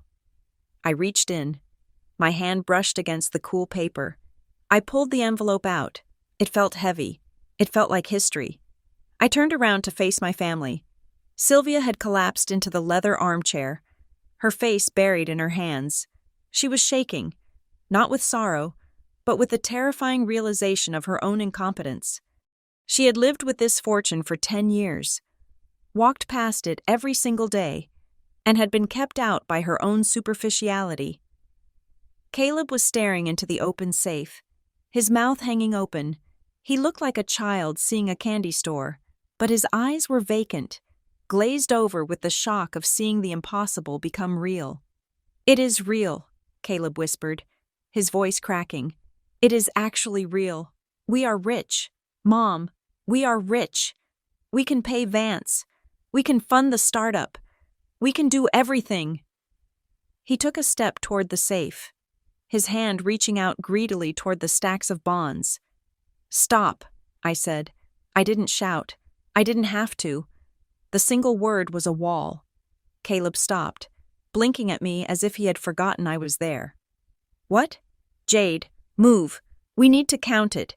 We need to see how much is there." "You are not touching a single dime," I said, holding the envelope against my chest. "What are you talking about?" Caleb laughed, a nervous, high-pitched giggle. "Don't be dramatic. You opened it. Good job. You proved your point. Now let us get to business. We have debts to pay." "You have debts," I corrected. "I have assets." I walked over to the desk, grandfather's desk, and cleared a space, sweeping away Caleb's clutter of unpaid bills and scribbled notes. I placed the envelope down and broke the wax seal. The crack of the wax was sharp and satisfying. I pulled out the document. It was handwritten. In Grandma's elegant, flowing script, I unfolded it, the paper crinkling in the silence. "This," I said, tapping the document, "is the last will and testament of Eleanor Ellison, dated 3 weeks before her death, witnessed by Mr. Henderson and Dr. Peterson." "That is impossible," Sylvia said, lifting her head. Her makeup was smeared, her eyes red. "The lawyer said the lawyer read the will. He said everything went to the trust for the family." "You mean the lawyer you paid off?" I asked. "Or the draft will you found in her desk drawer and pretended was the final one? Because Mr. Henderson told me quite a different story when I finally tracked him down. He said you fired him the day after Grandma died and refused to let him execute the final version." Sylvia went pale. She knew exactly what I was talking about. "Read it," Caleb demanded, his voice trembling. "What does it say?" I picked up the document and began to read, my voice ringing out in the study, echoing off the mahogany walls. "To my daughter, Sylvia, who values appearance over substance, I leave the contents of my vanity drawer, my costume jewelry, and my collection of silk scarves. Perhaps they will help you maintain the facade you hold so dear." Sylvia made a choking sound. "To my grandson, Caleb," I continued, looking him dead in the eye, "who has been given every advantage and squandered every opportunity, I leave my collection of gardening tools. It is my hope that through hard labor, you might one day learn the value of earning a living, rather than expecting one." Caleb's face turned a mottled red. "This is a joke. This is a sick joke." "And finally," I read, my voice softening just a fraction, "to my granddaughter, Jade, the only one who ever listened, the only one who ever saw me, not as a bank account, but as a person." I took a deep breath. "I leave the entirety of my estate, the house at 424 Oakwood Lane, the investment portfolio held in the Eleanor Ellison Trust, the contents of the Titan Vault, including all bonds, gold, and liquid assets, and the sum of $2 million. I lowered the paper. "It is all mine," I said. "The money, the stocks, the bonds." I looked around the room. "And this house," I added, "this is my house. You are trespassing."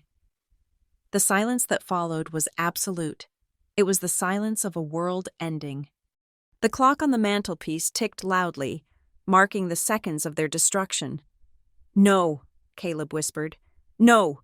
He lunged. It was a desperate, clumsy move. He rushed at me, his hands reaching for the will. His face twisted in a primal snarl. He wasn't thinking. He was just reacting. A spoiled child trying to snatch back a toy he believed was his by divine right. But I was ready. I had spent 10 years in a corporate Shark Tank. I had spent my weekends in a kickboxing gym in downtown Chicago, punching bags until my knuckles bled, visualizing exactly this moment. I didn't flinch. I didn't step back. I waited until he was in range, and then I acted. The heavy steel door of the Titan IV vault did not just open, it yawned. A slow, hydraulic exhale that seemed to suck the oxygen right out of the room. The mechanism was a masterpiece of engineering, silent and smooth, revealing the inner sanctum that had been sealed for a decade. I stepped back, allowing the LED strip lights inside the safe to flicker to life, casting a cold, clinical glow over the contents. It was not a pile of loose cash, There were no stacks of used bills like in a heist movie. What lay on those metal shelves was far more terrifying to Sylvia and Caleb because it was far more permanent. It was the kind of wealth that does not depreciate. On the top shelf, neatly organized in leather binders, were government bonds. I could see the edges of the certificates, the intricate scrollwork of the United States Treasury. Next to them were stacks of stock certificates, blue-chip companies that had dominated the market for 40 years. General Electric, IBM, Coca-Cola. I did a quick, mental calculation based on the thickness of the stacks. With the market growth over the last 10 years, the value wasn't just $2 million anymore. It was likely closer to 3 or 4. But it was the object in the center of the middle shelf that drew the eye. It was a thick envelope made of heavy cream-colored linen paper, encased in a sleeve of deep red velvet. It looked regal. It looked like a verdict. I reached in and took the red velvet package. The fabric was soft under my fingers, contrasting with the cold steel of the vault. "This," I said, my voice barely above a whisper, yet echoing in the dead silence of the room. "This is what you were drilling for." Caleb was breathing hard, his eyes darting from the safe to the envelope in my hand. "Let me see it," he rasped. "Give it to me." "Stand back," I commanded, my voice snapping like a whip. I walked over to the heavy oak desk, placing the velvet envelope in the center of the blotter. I slid the linen envelope out of its cover. The wax seal on the back was unbroken, stamped with Grandma's initials. E. I broke the seal. The sound of the wax cracking was sharp. Final. I pulled out the documents.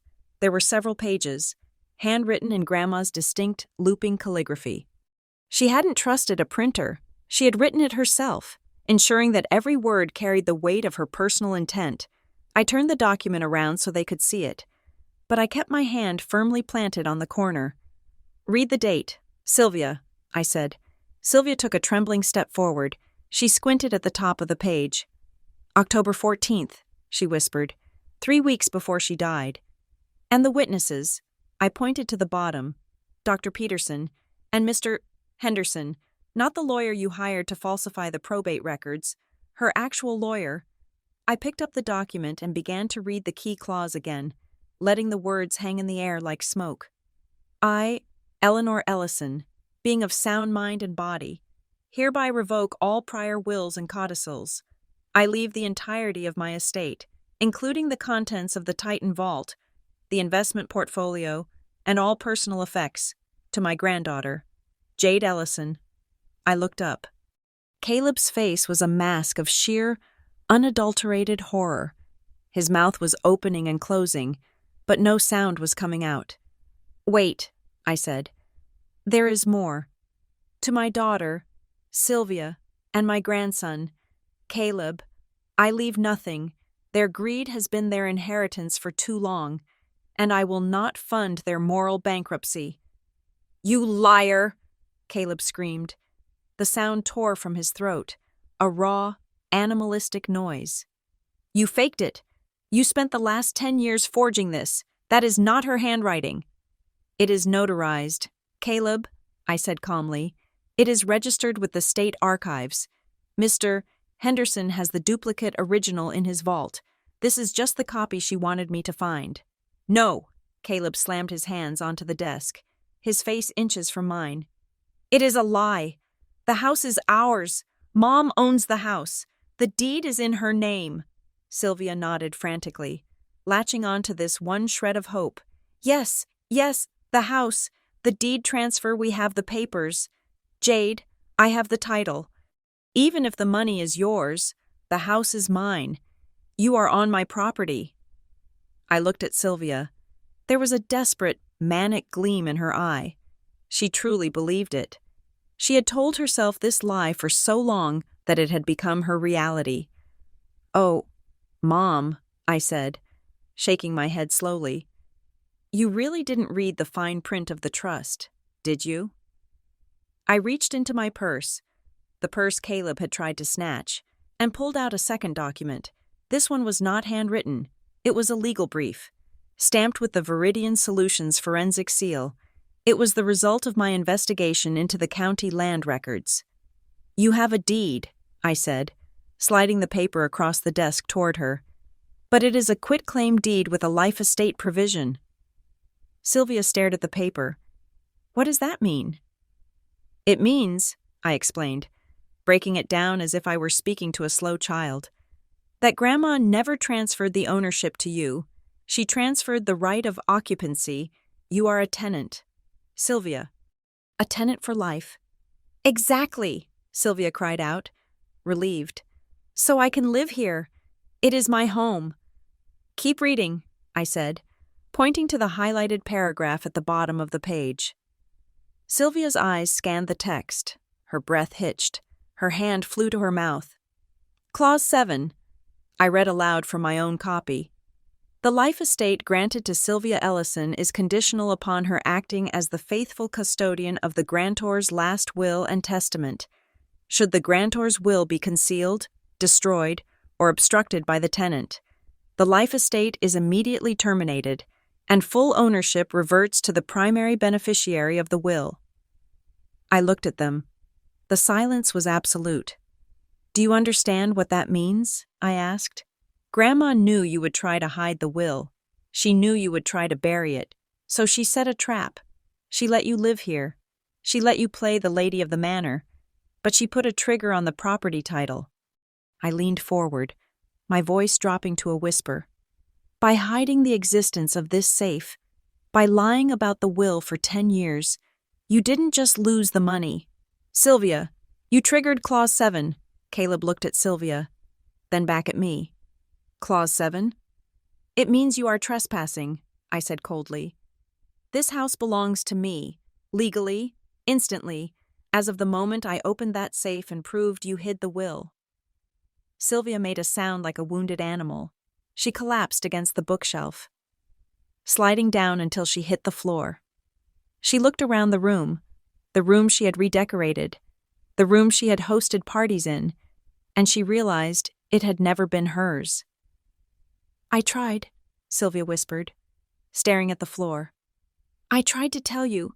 Caleb, I told you we shouldn't. I told you we should have just. You told me nothing, Caleb yelled, turning on her. You said you owned it.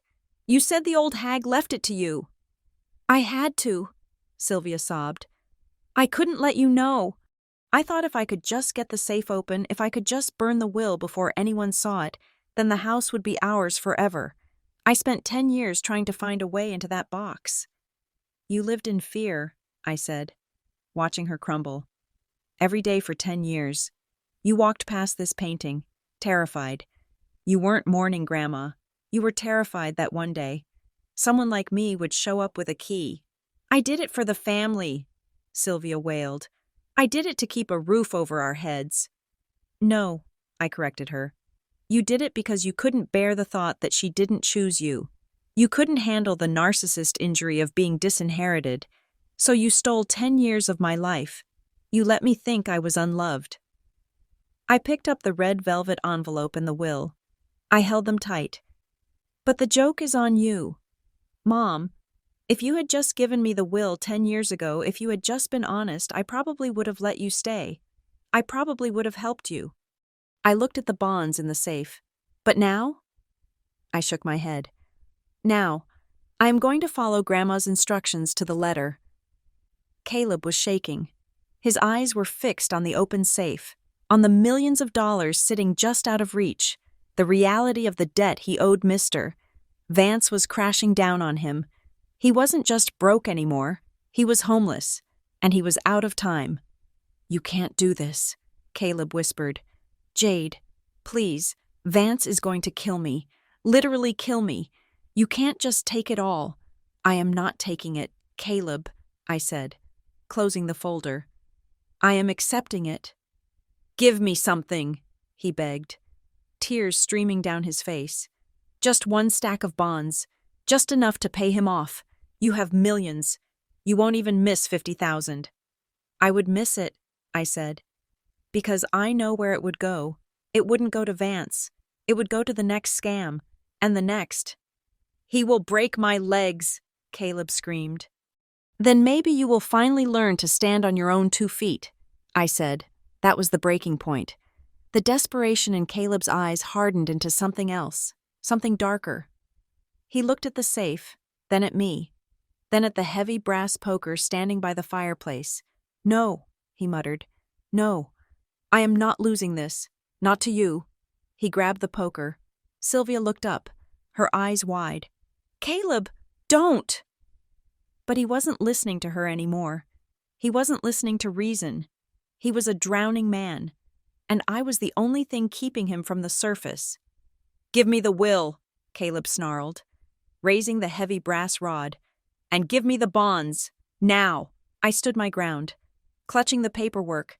I didn't scream. I didn't run. I just looked at him with the cold, hard stare of a forensic auditor who has seen the worst of human nature and is no longer surprised by it.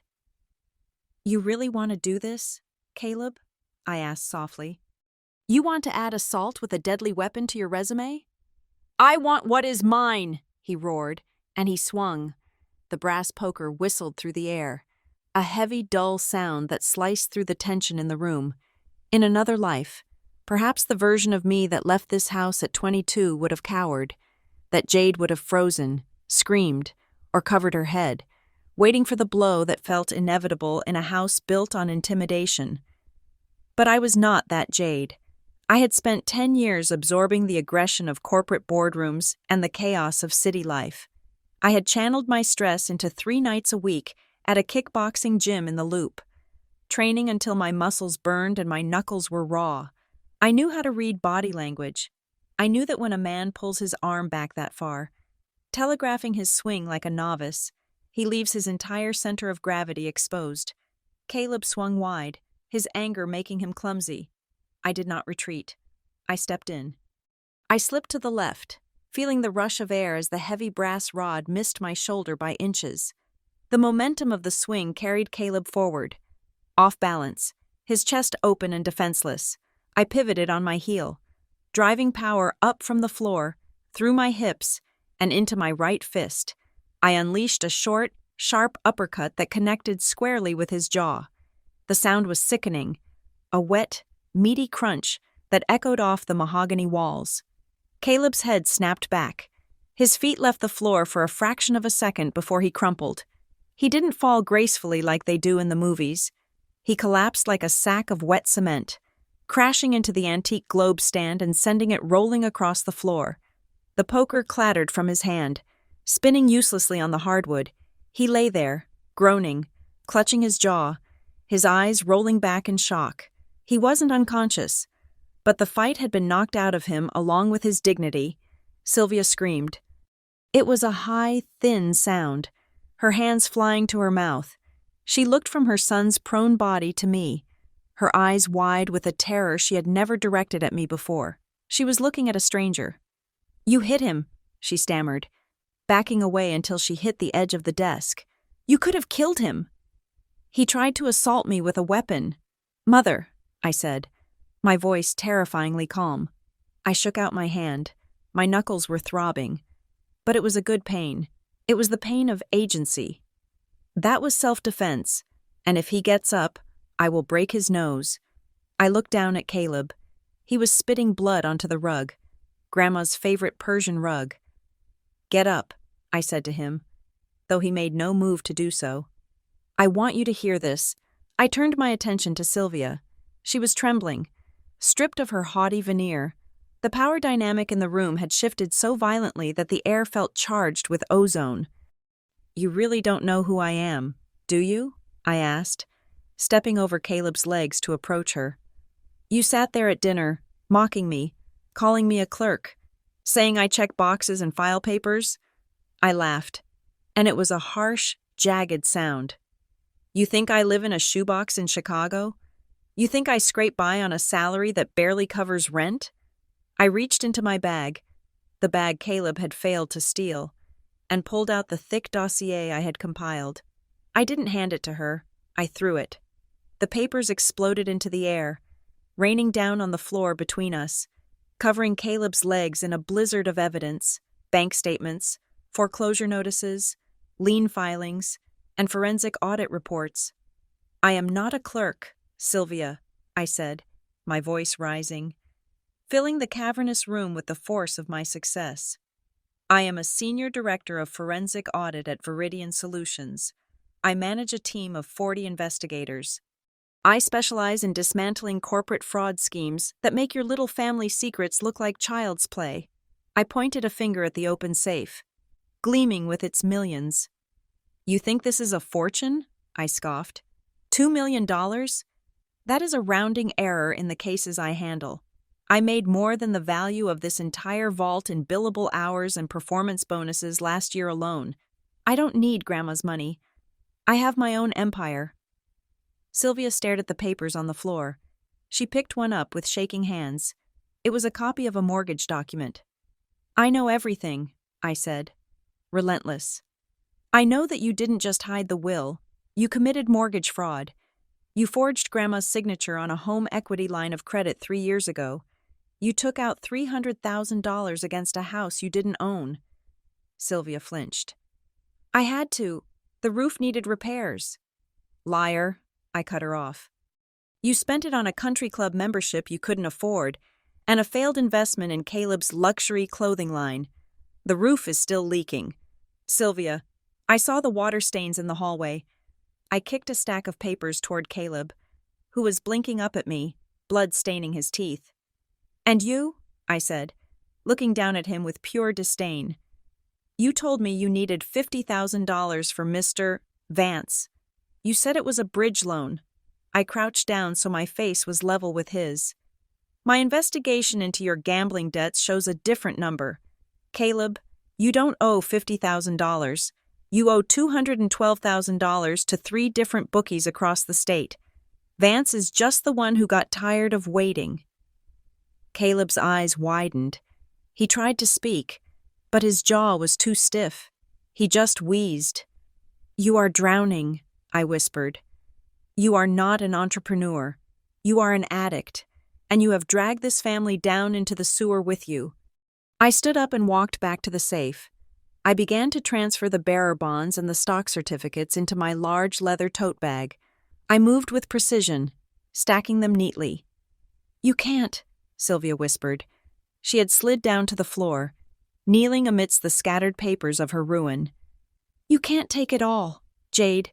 Please, we have nothing. You have exactly what you earned, I said, not pausing in my packing. We are family, Sylvia wailed. The tears finally flowing freely. They were ugly tears, messy and desperate. She crawled forward on her knees, reaching out to grab the hem of my cheap dress. Jade, please, I am your mother. I raised you. I did the best I could. I stopped. I looked down at her hand clutching my dress. The knuckles were white. The best you could? I repeated. I did it for us, she sobbed, looking up at me with mascara running down her cheeks. I was scared. When your father died, I didn't know how to manage the money. And then Mother. She was so cruel. She always judged me. She never thought I was good enough. I just wanted to prove her wrong. I wanted to keep the lifestyle. I wanted Caleb to have a chance. You wanted to maintain a lie, I said. You sacrificed me to protect your ego. I love you, she cried, the words sounding hollow and foreign in her mouth. I love you, Jade. Doesn't that matter? I looked at her. I searched my heart for any flicker of emotion. I looked for the little girl inside me who used to crave her approval, the girl who had cried at the funeral because she thought she had disappointed her mother. I found nothing. The space where my love for her used to be was empty. It had been scrubbed clean by 10 years of silence and one night of absolute clarity. I reached down and peeled her fingers off my dress, one by one. Her grip was weak. No, Sylvia, I said. You don't love me. You love the idea of a family that looks good in photos. You love the safety net I could have provided, but you don't love me. And frankly, I straightened up, towering over her kneeling form. I don't love you either, not anymore. I turned back to the safe and grabbed the last stack of gold coins. I dropped them into my bag. The heavy clinking sound was the death knell of their hopes. "I am taking this," I said, slinging the heavy bag over my shoulder. "Not because I need the money. I will probably donate half of it to a charity for elderly abuse victims in Grandma's name. I am taking it because it was her last wish. It was her love. And you." I looked at Caleb, still groaning on the floor, and Sylvia, weeping into her hands. "You two don't deserve a single penny of her legacy. You are parasites, and the host has finally died." "We will lose the house," Sylvia whispered, her voice barely audible. "They will foreclose. We will be on the street." "You lost the house 10 years ago," I said. "You have just been squatting in a memory." I walked over to the desk and picked up the original will. I folded it carefully and placed it in the inside pocket of my blazer, right next to my heart. "I am going to file this with the probate court on Monday morning," I said. "The eviction notice will follow shortly after. I suggest you start packing. Although, considering you pawned most of the valuables, I imagine your luggage will be light." "Jade, wait," Caleb rasped, trying to push himself up on one elbow. "Vance is coming at midnight. If I don't have the money—" I checked my watch. It was a sleek, silver timepiece that cost more than Caleb's car. "It is 11:45, I said. "You have 15 minutes to come up with a plan. Maybe you can sell the new car. Or maybe—" I looked at the empty safe. "Maybe you can hide in there. It is the safest place in the house, after all." I turned my back on them. I walked toward the study doors, my bag heavy with justice, my heart lighter than it had been in a decade. Behind me, the sounds of Sylvia's sobbing and Caleb's pained breathing filled the room, a symphony of consequences that I no longer had to conduct. I walked out into the hallway, leaving the lights on in the study so they could see exactly what they had lost. The painting of the storm at sea lay on the floor. Face up, the ship was still sinking, but I was finally on dry land. The sound of the heavy zipper on my leather tote bag closing was the loudest thing in the room. It was a final, jagged sound, like a body bag being sealed. Inside that bag lay the physical proof of my grandmother's love and the documented evidence of my family's betrayal. The bonds, the gold coins, the stock certificates, and most importantly, the original will. They were all secured against my hip now. The weight was substantial, pulling on my shoulder strap, but it felt like the most grounding thing I had ever carried. I looked around the study one last time. The open safe gaped like a wound in the wall, its empty shelves bathed in the clinical white glow of the LED strips. The painting of the storm at sea lay face up on the floor. The ship forever sinking. Just like the people in this room. Sylvia was still on the floor, surrounded by the paper trail of her fraud. She was not sobbing anymore. She was hyperventilating, her chest heaving in short, shallow gasps as the reality of her eviction began to settle in her mind. Caleb was curled in a fetal position behind the leather sofa, clutching his swelling jaw, his eyes darting toward the grandfather clock in the corner. It was 11:55. I reached into my pocket and pulled out my phone. The screen was bright in the dim room. I did not dial 911. The police would only complicate things. They would ask questions, file reports, and drag this out into a long, bureaucratic nightmare. I did not want a legal battle. I wanted an execution. I tapped the contact labeled Arthur Sterling. Legal. Arthur was not just my personal attorney. He was the head of Viridian's aggressive asset recovery unit. He was a man who ate foreclosure notices for breakfast. He answered on the second ring, his voice crisp and alert despite the late hour. "Jade," he said, "I assume the audit is complete?" I pressed the speakerphone button and held the device up so the room could hear. "The audit is concluded." "Arthur," I said, my voice steady and devoid of any tremor, "I have secured the primary asset. The original will is in my possession. It confirms my status as the sole beneficiary and explicitly triggers the forfeiture clause of the life estate due to concealment." "Understood," Arthur's voice boomed through the study, sounding like the voice of God. "I have the electronic filings ready.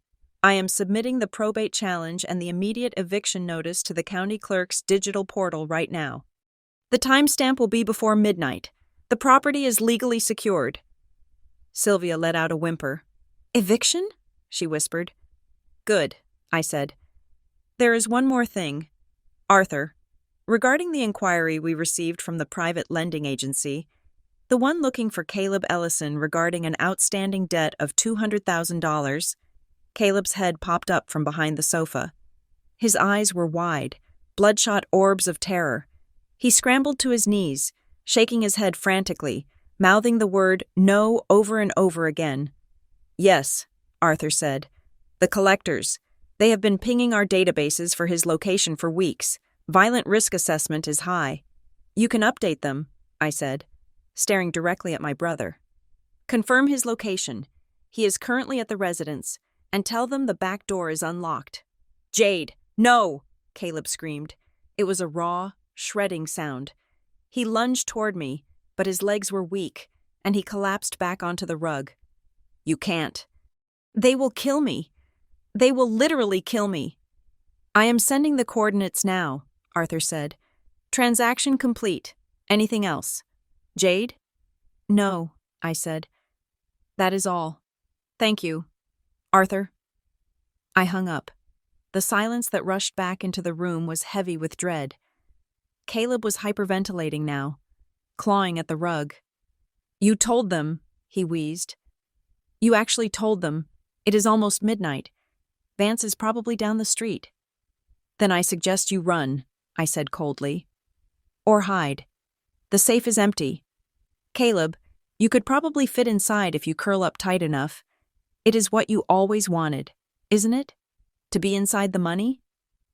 I turned on my heel and walked toward the double doors. I did not look back at the safe. I did not look back at the portrait. I walked out of the study and into the hallway. The house felt different now. For 10 years. This hallway had felt like a museum of my inadequacy. Every picture frame, every piece of furniture had whispered that I did not belong. But now, as I walked down the runner, the house felt neutral. It was just wood and plaster. It was just an asset.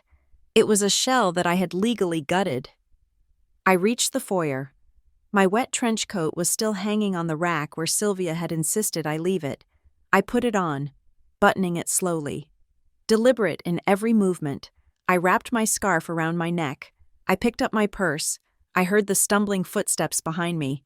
Sylvia came running into the foyer, tripping over the hem of her sequined dress. She looked like a ruined queen, her makeup smeared, her hair wild. Jade, she screamed, grabbing my arm. You can't leave. You can't just walk out. I looked down at her hand on my coat. I didn't pull away this time.